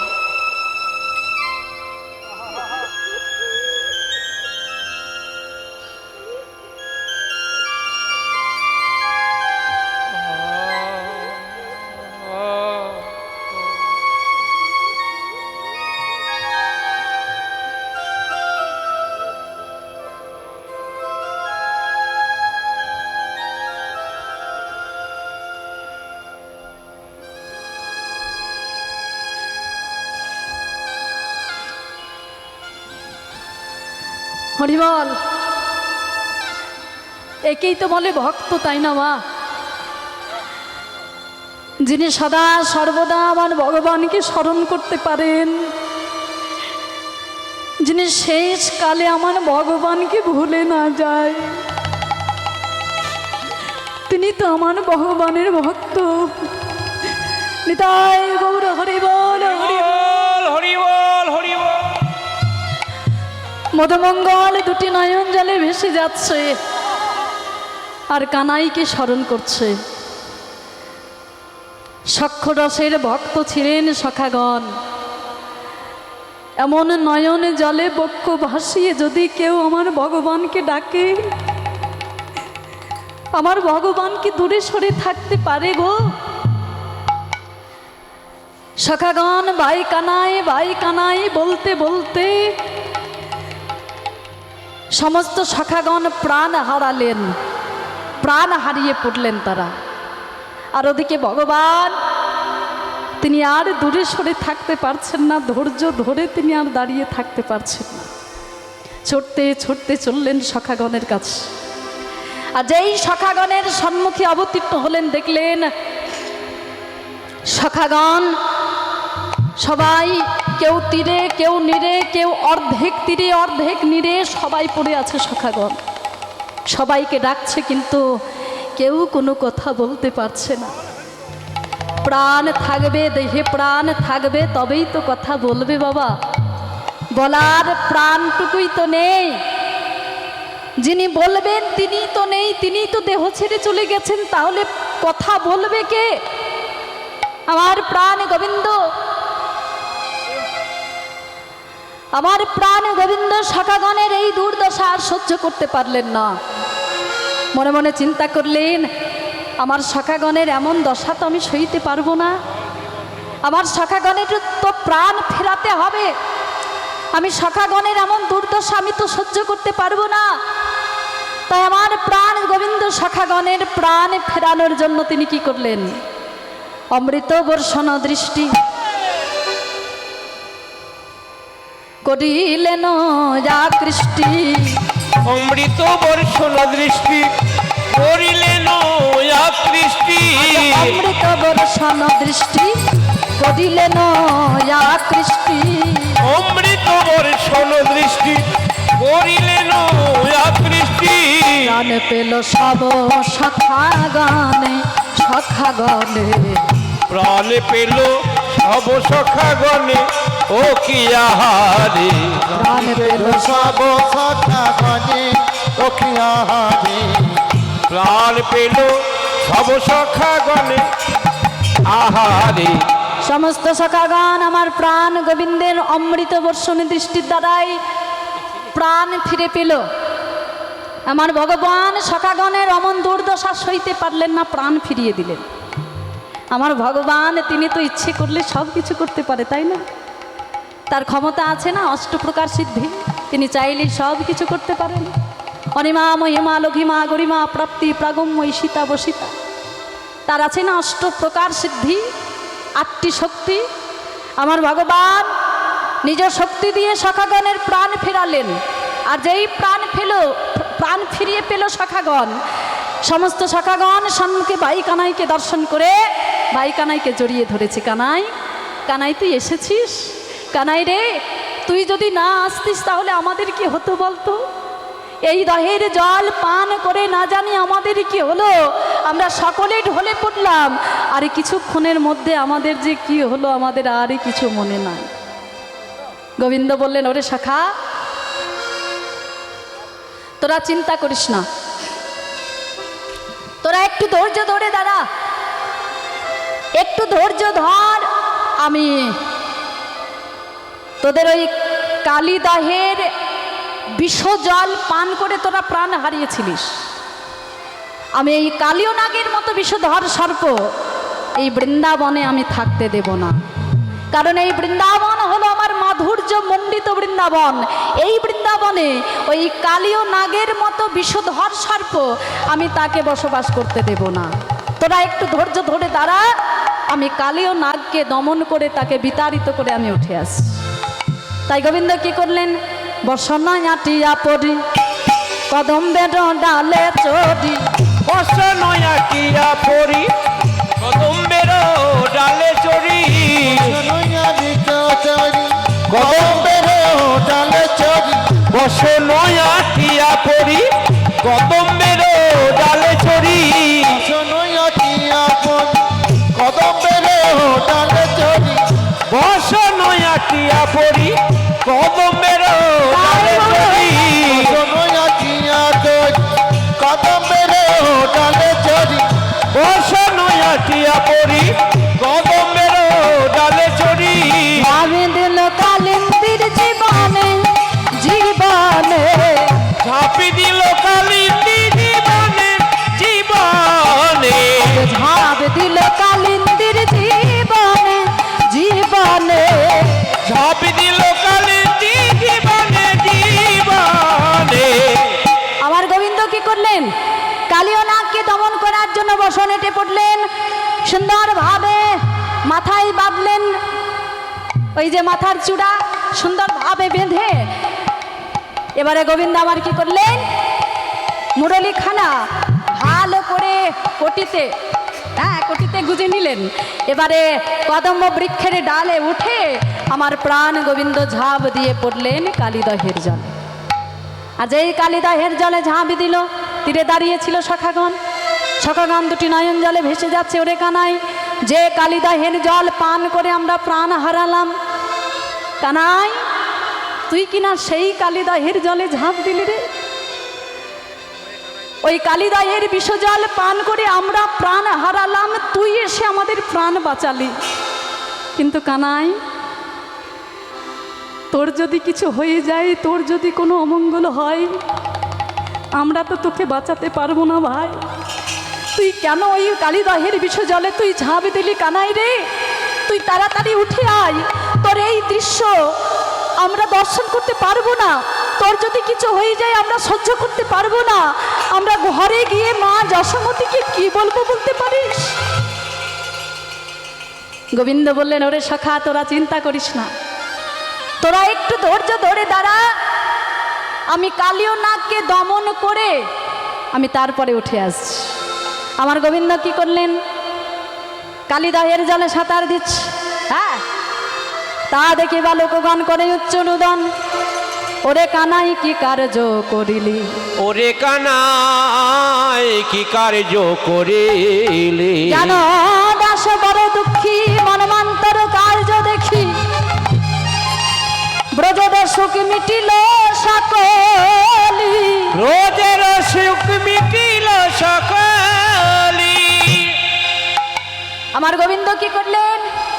কালিদহের জলে ঝাঁপ দিয়ে আজকে কালিদহের জলে সাঁতার কাটছে। কালিদহের জলে স্বামী দিতেছে সাঁতার। গরিজিয়া আইলো ফনা করিয়া বিস্তার। গরিজিয়া আইলো ফনা করিয়া বিস্তার। আমার গোবিন্দ সাঁতার দিচ্ছেন কালিদহের জলে। আর দর্শন করছে কে? কালীয় নাগ। মনে মনে চিন্তা করছেন, ওই যে একটা ছোট কালো বর্ণের বালক জলে সাঁতার কাটছে, ওর হয়তো আমার বিষের জ্বালায় গায়ের রংটা কালো হয়েছে। কালীয় নাগ মনে মনে চিন্তা করছে যে আমার বিষের জ্বালায় ওই ছোট বালকটির গায়ের রংটা কালো হয়েছে, এখনই মারা যাবে। কালীয় নাগ দর্শন করছে, তার 100 ফনা বিস্তার করে ভেসে উঠেছে। কালীয় নাগ দর্শন করছেন, আর আমার প্রাণ গোবিন্দ সমানে সাঁতার কাটছে। অনেকক্ষণ দেখার পরে কালীয় নাগ দর্শন করছে যে ওর যদি বিষের জ্বালায় গায়ের রংটা কালো হয়, তাহলে এতক্ষণ তো মরে যাওয়ার কথা, মরছে না কেন? মরছে না কেন? তাহলে তো ওকে মারতে হবে। তাই গোবিন্দকে মারার জন্য কালীয় নাগ কি করলেন? মুখে বেশি দায়ী কৃষ্ণে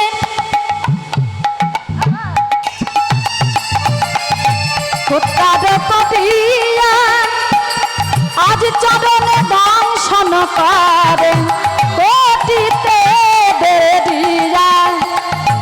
মুখে বেশি দেই কৃষ্ণের ভূতকার করিয়া, চরণে দংশন করে কোটিতে বেরিয়া। কালীয় নাগ কি গোবিন্দের বদনে ফুৎকার করে বিষ দিচ্ছেন। হ্যাঁ, মুখে বিষ দেয় কৃষ্ণের ফুৎকার করিয়া, তাও মরছেন আমার প্রাণ গোবিন্দ। তখন কি করলেন? চরণে দংশন করে, বারবার করে চরণে দংশন করছেন। শত ফণা দিয়ে কালীয় নাগ গোবিন্দের চরণে দংশন করছে, তাতেও গোবিন্দ মরছে না। তখন কালীয় নাগ কি করলেন? কোটিতে বেরিয়া, কালীয় নাগ আমার প্রাণ গোবিন্দের কোটিতে, কোটি মানে কোমর, আমার কোমরে জড়িয়ে ধরলেন। হ্যাঁ, লেজ দিয়ে ভালো করে জড়িয়ে ধরেছে আমার প্রাণ গোবিন্দের কোটিতে। আর যেই কোটিতে জড়িয়ে ধরেছে, কোমরে জড়িয়ে ধরেছে, আমার গোবিন্দ কি করলেন? মোটা হতে শুরু করেছে। হ্যাঁ, মোটা হতে শুরু করেছে। ওই যে অনিমা, মহিমা, লঘিমা, গরিমা, প্রাপ্তি, প্রাগম্য, ঈশিতা, বসিতা, ওই যে তার ক্ষমতা। হ্যাঁ, মোটা হয়ে যেতে পারে, শুরু হয়ে যেতে পারে, লম্বা হয়ে যেতে পারে, বেটে হয়ে যেতে পারে, দিতে পারে, নিতে পারে। হ্যাঁ, এই যে অষ্টপ্রকার সিদ্ধি, আমার গোবিন্দ কি প্রয়োগ করলেন? মোটা হতে শুরু করলেন। জয় নিতাই গৌর হরিবল, জয় নিতাই গৌর হরিবল। আমার কমিটির তরফ থেকে দাদা ভাইরা আপনাদের কাছে যাবে কিছু ভিক্ষার জন্য, দানের জন্য। আপনারা যে যতটুকু পারবেন, যেমন পারবেন, আমার দাদা ভাইদের হাতে তুলে দেবেন। কারণ এই যে এহেন মহতি হরিবাসর, এটা চালাতে গেলে শুধু ইচ্ছে নয়, তার সঙ্গে অর্থেরও প্রয়োজন আছে। তাই আপনারা দান করুন, এই দান বৃথা যাবে না। এই দান কিন্তু আমার ভগবানের সেবায় লাগবে। তবে এই যে দান করবেন, হ্যাঁ, ভাবছেন দান করে কি হবে? বলে এই দান কিন্তু ভগবানের চরণে তোলা থাকবে। আজ হয়তো কাজে লাগবে না, কিন্তু একদিন কাজে লাগবে। আর ভগবানের চরণে তো তোলা থাকবে, তবে এই দান যে বৃথা যাবে তাও নয়। আমার কমিটি দাদা ভাইরা সেগুলো দিয়ে তারা নিজেদের সংসারের কাজে লাগাবে না। কিন্তু এই যে সারাদিন এই যে সেবার ব্যবস্থা, আমরা তো ভগবানের সেবা দিতে পারি না, নরনারায়ণ সেবা করতে পারি না। তাই এই যে আপনারা দান করবেন, এই দান একত্রিত হয়ে নরনারায়ণের সেবার ব্যবস্থা হবে। তাই আপনারা মন প্রাণ দিয়ে আপনারা সেবার জন্য আপনারা দান করুন। এই দান ভগবানের চরণে যাবে বা ভগবানের সেবায় লাগবে। দান করুন। নিতাই গৌর হরিবল, হরিবল হরিবল। তাই আমার গোবিন্দ কি করলেন? মোটা হতে লাগলেন। যেই মোটা হতে শুরু করেছে, এত মোটা হয়ে গেছে গোবিন্দ, কালীয় নাগ তার আর কোটি মানে লেজ দিয়ে আমার গোবিন্দের কোটিতে মানে কোমরে মানে এত মোটা হয়ে গেছে, কোমরে আর জড়িয়ে ধরে রাখতে পারছে না। যেই কোমর থেকে মানে কোটি থেকে লেজের বাঁধনটা খুঁজে গেছে, আমার গোবিন্দ কি করেছে? এক লাভ দিয়ে কালীয় নাগের ফনার উপরে উঠেছে। শোভাটা কেমন? উঠি ফনা পড়ো না গড়াই, উঠি ফনা পড়ো না গড়াই, উঠি ফনা পড়ো না গড়াই, উঠি ফনা পড়ো না গড়াই। নৃত্য করে আর মুরলি বাজ, নৃত্য করে আর মুরলি বাজায়, নৃত্য করে আর মুরলি বাজায়, নৃত্য করে আর মুরলি বাজায়। মায়েরা একটু উল্লোধনে করবেন, জয় রাধে। আজ নৃত্য করে আর মুরলি বাজ, নৃত্য করে আর মুরলি বাজায়, নৃত্য করে আর মুরলি বাজায়, নৃত্য করে আর মুরলি বাজায়। যে নৃত্য করিছে, নৃত্য করিছে, নৃত্য করিছে, নৃত্য করিছে, ফনা পড়ে না তো বরে নৃত্য করিছে, ফনা পড়ি না তো আবার নৃত্য করিছে, ফনা পড়ে আবার নৃত্য করিছে, ফনা পড়ে না তো ওই আবার মুরলি বাজায়, বলে না তো আবার, ফনা বলে না তো আবার, মুরলি বাজায়, ফনা বলে না তো আবার, মুরলি বাজায়, ফনা বলে না তো আবার। আজ নৃত্য করিছে, নৃত্য করে আর মুরলি বাজায়, নৃত্য করে আর মুরলি বাজায়। আমার গোবিন্দ কালী নাগের ফনার উপরে উঠে মনের আনন্দে মুরলি বাজাচ্ছে আর তার তালে তালে নৃত্য করছে। ফনা হতে ফনান্তর গমন করছে। ও মাইরা, কালীয় নাগের কত ফনা ছিল বললাম? বাবরে, মায়েরা দান করতে এত ব্যস্ত হয়ে গেছে আর এদিকে ধ্যান নেই। কত ফনা বললাম? 100 ফনা। বাহ, খুব সুন্দর। কালীয় নাগের 100 ফনা ছিল আমার প্রাণ গোবিন্দ। ওই মুরলি বাজাচ্ছে না, তার তালে তালে নৃত্য করছে ওই 100 ফনার উপরে। হ্যাঁ, নৃত্য করতে করতে একবার এদিকে চলে যাচ্ছে, আবার নৃত্য করতে করতে এদিকে চলে আসছে। ফনা হতে ফনান্তর গমন করছে। তাতে কি হচ্ছে? ওই কালীয় নাগের 100 ফনায়, প্রত্যেকটি ফনায় একটি করে মণি ছিল। চরণের আঘাতে কালীয় নাগের কি হচ্ছে? ফণি মণি গণ পরায়ে খুশি, ফণি মণি গণ পরায়ে খুশি, ফণি মণি গণ পরায়ে খুশি, ফণি মণি গণ পরায়ে খুশি, পূজয়ে চরণ নখর শশী, পূজয়ে চরণ নখর শশী, পূজয়ে চরণ নখর শশী, পূজয়ে চরণ নখর শশী, পূজা করিছে, পূজা করিছে, পূজা করিছে, পূজা করিছে, মণি দিয়ে যেন পূজা করিছে, আর মণি দিয়ে যেন পূজা করিছে, মণি দিয়ে যেন পূজা করিছে, আর মণি দিয়ে যেন পূজা করিছে। কালীয় নাগ তার মণিগুলো দিয়ে, মানে গোবিন্দের চরণের আঘাতে এমন ভাবে নৃত্য করছে, গোবিন্দ চরণের আঘাতে সেই মণিগুলো সব খসে খসে পড়ছে, আর এমন ভাবে খসে খসে পড়ছে চরণে, যেন দেখে মনে হচ্ছে কালীয় নাগ তার মণিগুলো দিয়ে আমার গোবিন্দের চরণ পূজা করছে। আহা, অতি সুন্দর দৃশ্য। হ্যাঁ, আর কি হচ্ছে চরণের আঘাতে? সঘনে কদয়ে রুধির বমন, সঘনে করয়ে রুধির বমন, সঘনে কদয়ে রুধির বমন, সঘনে করয়ে রুধির বমন, দেহ ছাড়ি বাহির হয় প্রাণ, দেহ ছাড়ি বাহির হয় প্রাণ, দেহ ছাড়ি বাহির হয় প্রাণ, দেহ ছাড়ি বাহির হয় প্রাণ। সঘনে কদয়ে রুধির বমন, চরণের আঘাতে কালীয় নাগের বদন হইতে রুধির, রুধির মানে কি? ও মায়েরা, রুধির মানে কি গো? রক্ত। বাহ, মায়েরা তো দেখছি সবই জানে গো, আমার তো কিছু বলার দরকারই নেই মনে হচ্ছে। বাহ, খুব ভালো লাগছে। তাহলে রুধির মানে হচ্ছে রক্ত। আমার গোবিন্দের চরণের আঘাতে কালীয় নাগের ফনা হতে রক্ত, রুধির এমনভাবে উতলে পড়ছে যেন দেখে মনে হচ্ছে বমি করছে। ও মায়েরা, আমাদের যখন শরীর খারাপ হয়, পেট খারাপ হয়, কি হয়? বমি হয় না? কেমন করে হয়? সকলের হয়েছে নিশ্চয়ই, একবার না একবার সকলেরই হয়েছে, সকলেই জানো কেমন কষ্ট হয়। হ্যাঁ, তো কালীয় নাগের চরণের আঘাতে তার বদন থেকে রুধির যেন উতলে পড়ছে, এমনভাবে পড়ছে দেখে মনে হচ্ছে যেন বমি করছে। সঘনে করাইয়া রুধির বমন, যেন দেহ ছাড়ি বাহির হয় প্রাণ, দেহ থেকে যেন প্রাণটা বেরিয়ে যাচ্ছে। তবে প্রাণ তো যাবে না। কেন? কারণ সেই মুনি বলেছিল না যে তোমার প্রাণ যাই যাই অবস্থা হবে, কিন্তু প্রাণ যাবে না। কেন? তোমার পত্নীগণের জন্য। কারণ তোমার পত্নীগণ আমার চরণ ধৌত জল ফেলে না দিয়ে তারা পান করেছে চরণামৃত হিসাবে, তাই তোমার পত্নীগণের করুণ ক্রন্দনে ভগবান শ্রীকৃষ্ণ তোমার প্রাণ ফিরিয়ে দেবে।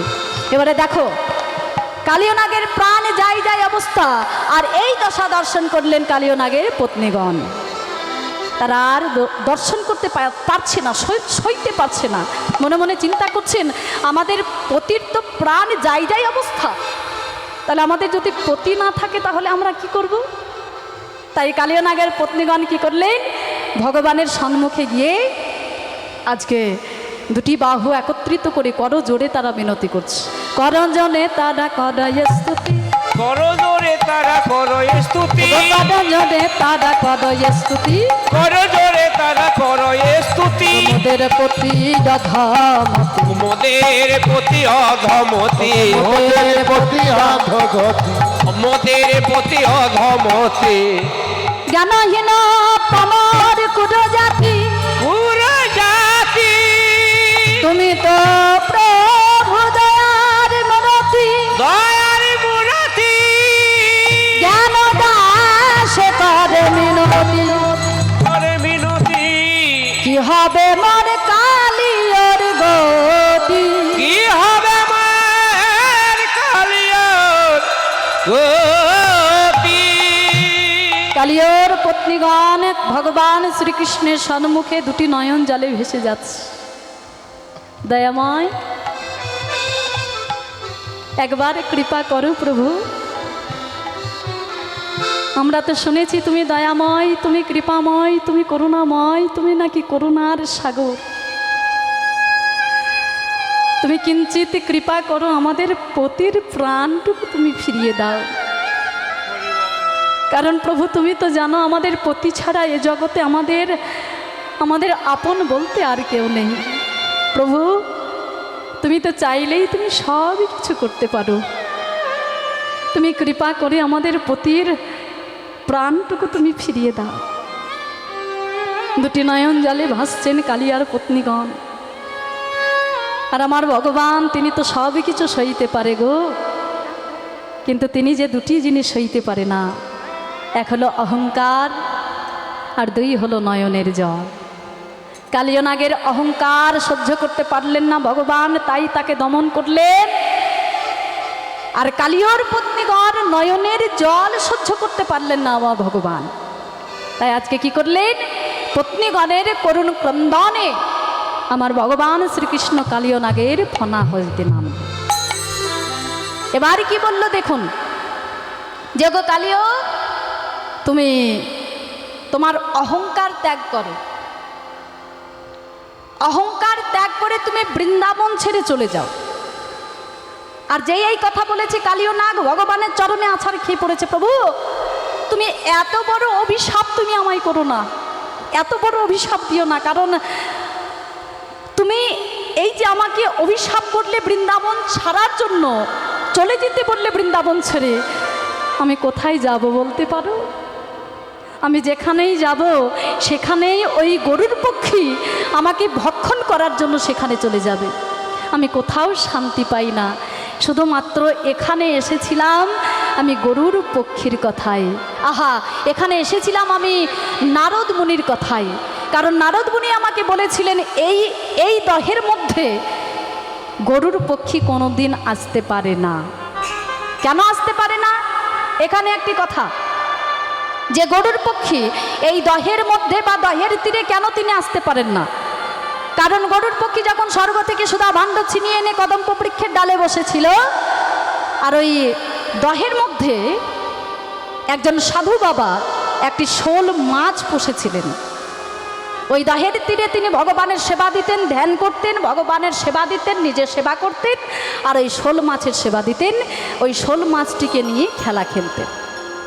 এবারে গরুর পক্ষী যখন ওই কদম্ব বৃক্ষের ডালে বসলেন, আর বসে বসে নিচে দর্শন করলেন একটি শোল মাছ ওই জলের মধ্যে খেলা খেলছেন, আর ওই শোল মাছটিকে দর্শন করে গরুর পক্ষী লোভ সামলাতে পারলেন না, ভক্ষণ করলেন ওই শোল মাছটিকে।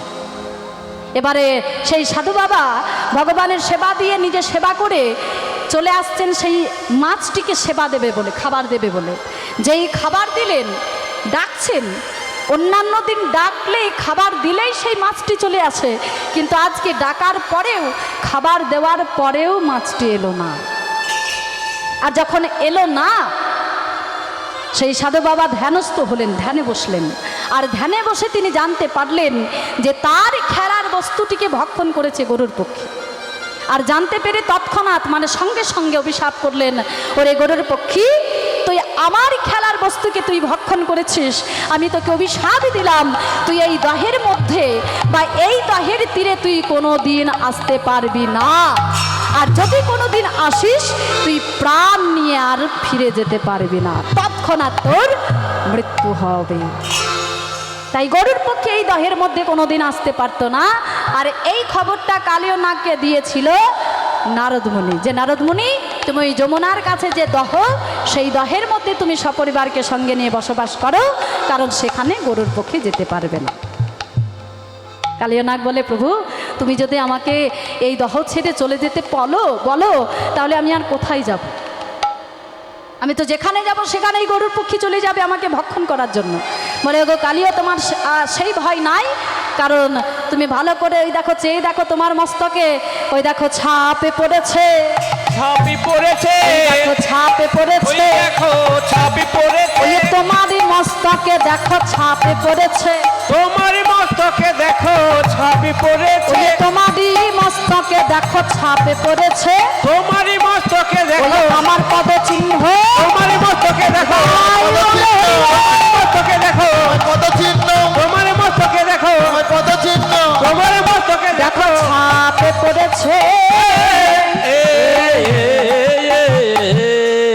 তাহলে তোমার মস্তকে যখন আমি আমি নৃত্য করছিলাম, নৃত্য করতে করতে তোমার মস্তকে আমার চরণ চিহ্ন পড়েছে, মানে চরণের ছাপ পড়েছে।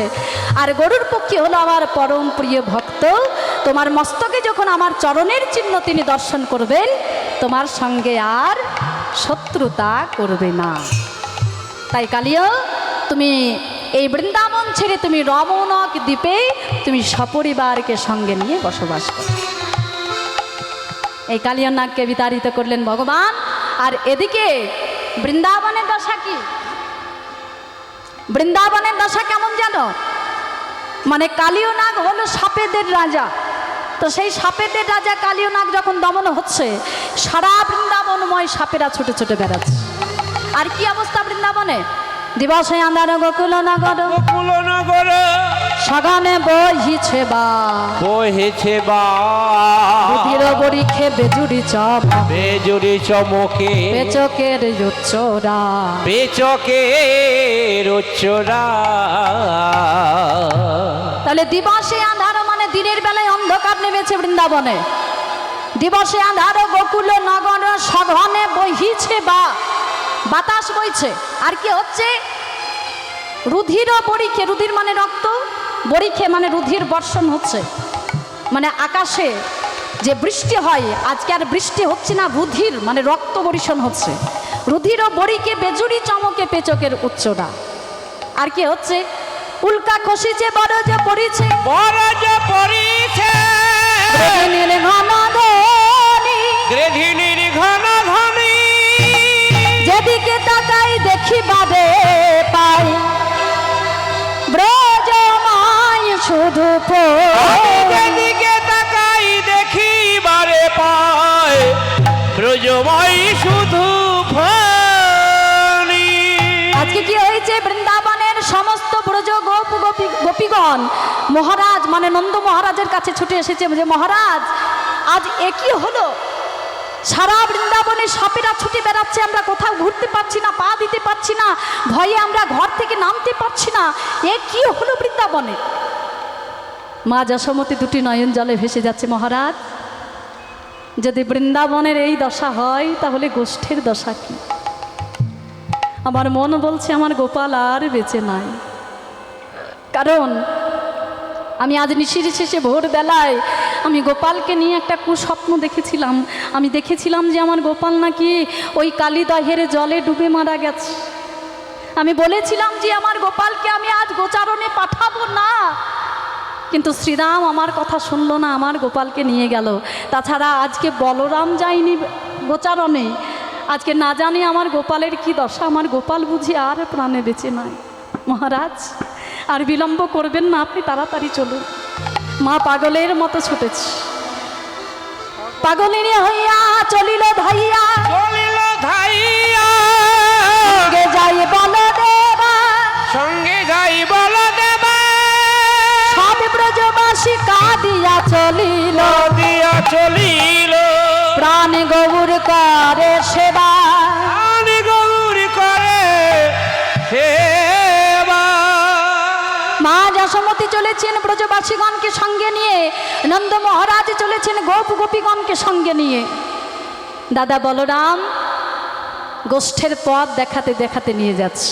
মাগো মা এই পথে নয়, এই পথে চলে, এই পথে নয় এই পথে চলে, মাগো এই পথে নয় এই পথে চলে, আগো এই পথে নয় এই পথে চলে। তুমি চলো চলো চলো মাগো, এই পথে নয় এই পথে চলো, বলি চলো চলো চলো মাগো। পথে গেলে আমরা কৃষ্ণ পাবো, এই পথে নয় এই পথে, পথে গেলে কৃষ্ণ পাবো। এই পথে নয় এই পথে চলো, মাগো এই পথে নয় এই পথে চলো। আজকে ব্রজবাসীগণকে সঙ্গে নিয়ে দাদা বলরাম মা যশোমতীকে সঙ্গে নিয়ে অবতীর্ণ হলো সেই কালিদাহের তীরে। আর মা যশোমতী দেখলেন যে কালিদাহের তীরে সবাই আছে, কিন্তু তার গোপাল নেই। মা আমার মনে মনে চিন্তা করলেন, তাহলে আমি যা স্বপ্ন দেখলাম নিশির শেষে ভোরবেলায়, আমি গুরুজনার মুখে শুনেছিলাম যে ভোরবেলায় যদি কোনো স্বপ্ন দেখা যায়, সেই স্বপ্ন নাকি সত্য হয়। তাহলে আমার সেই ভোরবেলার স্বপ্ন আজ সত্যি হলো। আমার গোপাল সবাই আছে, আমার গোপাল নেই, তাহলে আমার গোপালের নিশ্চয়ই কোনো অমঙ্গল ঘটেছে। ওরে শ্রীদাম, ওরে সুদাম, তোরা বল আমার গোপাল কোথায়? তোরা সকলে আছিস, কিন্তু আমার গোপাল কেন নেই? বল, তোরা বল আমার গোপাল কোথায় আছে? কেউ কোনো কথা বলতে পারছে না, সবাই নির্বকি হয়ে কাঁদছে। মা যখন পুনঃ জিজ্ঞাসা করলেন, পুনরায় বারবার যখন মা জিজ্ঞাসা করছেন, ওরে আমার গোপাল কোথায় আছে বল, নইলে প্রাণ আমি রাখবো না, আমার প্রাণ বিসর্জন করবো এই কালিদাহির বিষ জলে, বল আমার গোপাল কোথায় আছে? মা যখন বারবার জিজ্ঞাসা করলেন, শ্রীরাম কাঁদতে কাঁদতে মাকে সমস্ত কথা খুলে বললেন। মা আমার দুটি নয়ন জলে ভেসে যাচ্ছে। মা বলছে, শ্রীরাম আমি তো তোকে প্রভাতে বলেছিলাম বাবা, আমার গোপালকে নিয়ে যাস না, আমার গোপালকে নিয়ে যাস না, আমি গোপালকে নিয়ে আজকে অমঙ্গল স্বপ্ন দেখেছি, নিয়ে যাস না তাকে। এখন আমি কি করব বলতে পারিস? তবে শোন শ্রীরাম, আমার কৃষ্ণ যখন বেঁচে নেই, আমার কানাই আমার গোপাল যখন এই কালিদাহের জলে বিষ জলে প্রাণ বিসর্জন করেছে, আমি আমার এই দেহ নিয়ে আর ঘরে ফিরে যাব না রে, আমি আর ঘরে ফিরে যাব না। আমি এই কালিদাহের জলে আমি আমার প্রাণ বিসর্জন করব। ওরে শ্রীরাম, আমার কৃষ্ণ যদি প্রাণ তজেছে,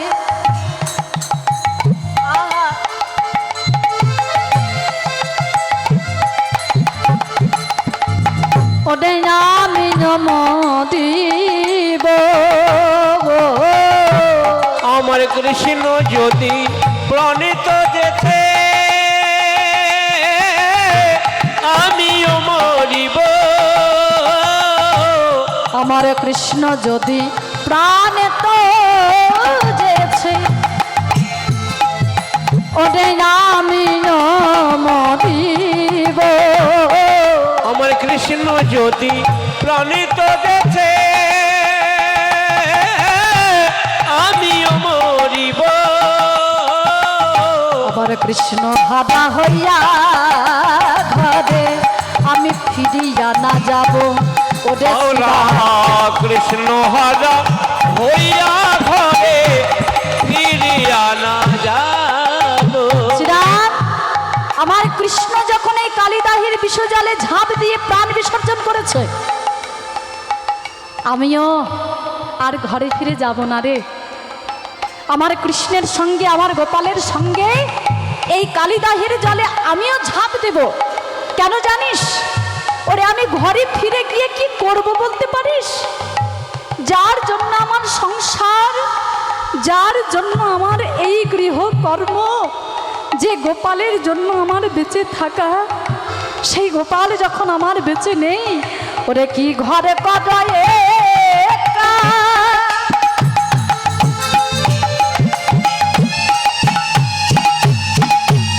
আমার কৃষ্ণ যদি না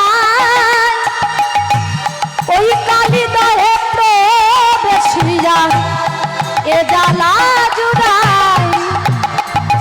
কি ঘর রয়ে কাজ আমার কৃষ্ণ যদি নাই,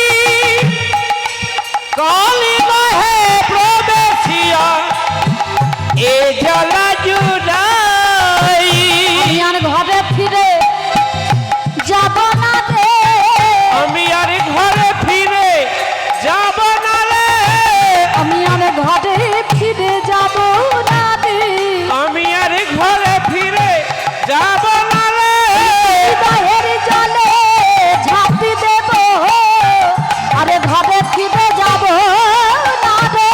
আমি কালিদাহের জলে ঝাঁপি দেব, ওরে ওরে ওরে সীতা, আমি কালিদাহের জলে ঝাঁপ দেব, ওরে ওরে ওরে সীতা, আমি কালিদাহের জলে ঝাঁপ দেব,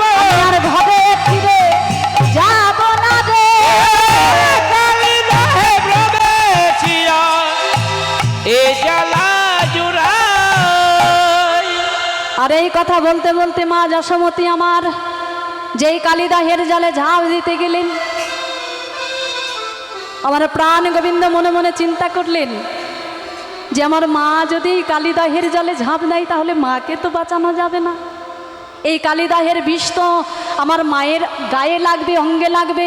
তাই মাকে বাঁচানোর জন্য আমার গোবিন্দ কি করলেন, আজকে কালিদাহের তীরে অবতীর্ণ হলেন। হ্যাঁ, এই কালিদাহের তীরে অবতীর্ণ হয়ে আজকে আমার প্রাণ গোবিন্দ সকলকে সংকেত দেওয়ার জন্য তিনি মুরলী বাদন করতে লাগলেন। আর যেই মুরলী বাজিয়েছেন, যেই মুরলী বেজে উঠেছে, মা আমার এদিকে ঝাঁপ দিতে গেছে, আর ওই মুরলী ধ্বনি শুনে, ধ্বনি শুনতে পেয়ে তাড়াতাড়ি করে দাদা বলরাম মা যশোমতীর হাতটা চপ করে ধরেছে। আর মা যশোমতীকে বলছে, ওমা ওই শোনো, প্রাণ কৃষ্ণ আমাদের বাজাইছে বাঁশি, বাজায়েছে বাঁশি, এখনই আসিবে মাগো মোদের কালো শোষ, এখনই আসিবে মাগো মোদের কালো শোষী। আর ঠিক এমন সময় আমার গোবিন্দ মায়ের কাছে অবতীর্ণ হলেন। যেই মায়ের কাছে অবতীর্ণ হলেন, মা যশোমতী তাড়াতাড়ি করে গিয়ে গোপালকে কোলে তুলে নিয়ে বদনে শত শত চুম্বন দিচ্ছেন। কৃষ্ণ হেরি সকলের আনন্দিত আনন্দিত গোবিন্দ দাস করে চরণ সেব, গোবিন্দ দাস করে চরণ সেবা। সকলে দর্শন করলেন আমার প্রাণ গোবিন্দকে। আমার প্রাণ গোবিন্দ এবারে সকলকে বললেন, ওগো ব্রজবাসীগণ, মাকে বললেন, ওগো মা তোমরা সকলে ঘরে ফিরে যাও, আর তোমরা চিন্তা করো না, আমার আর কোনো অমঙ্গল হবে না, তুমি নিশ্চিন্তে ঘরে ফিরে যাও, আমি সখাগণকে সঙ্গে নিয়ে যথাসময়ে আমি ঘরে ফিরে আসব। মা যশোমতী সমস্ত গোপীগণকে সঙ্গে নিয়ে নন্দ মহারাজ, উপানন্দ, সানন্দ, নন্দন সকলকে সঙ্গে নিয়ে ঘরে ফিরে গেলেন। আর আমার প্রাণ গোবিন্দ সখাগণকে সঙ্গে নিয়ে যেমন খেলা খেলছিলেন, ঠিক মনের আনন্দে সেইভাবে খেলা খেলতে লাগলেন। সখাগণ বললেন, ওরে কানাই, তোর মতো বন্ধু, তোর মতো সখা শুধু এ জন্মে নয়, যেন আমরা জন্ম জন্মান্তরে পাই। রাম কানাই, রাম কানাই, রাম কানাই রাম, জন্মে জন্মে পাই যেন কানাইয়ের মতো ভাই। রাম কানাই, রাম কানাই, রাম কানাই রাম, জন্মে জন্মে পাই যেন কানাইয়ের মতো ভাই। রাম কানাই, রাম কানাই, রাম কানাই রাম, জন্মে জন্মে পাই যেন কানাইয়ের মতো ভাই। রাম কানাই, রাম কানাই, রাম কানাই রাম, জন্মে জন্মে পাই যেন কানাইয়ের মতো ভাই। আর রাম কানাই, রাম কানাই, রাম কানাই, রাম কানাই, রাম কানাই, রাম কানাই, রাম কানাই, রাম কানাই, রাম কানাই রাম, জন্মে জন্মে পাই যেন কানাইয়ের মতো ভাই। রাম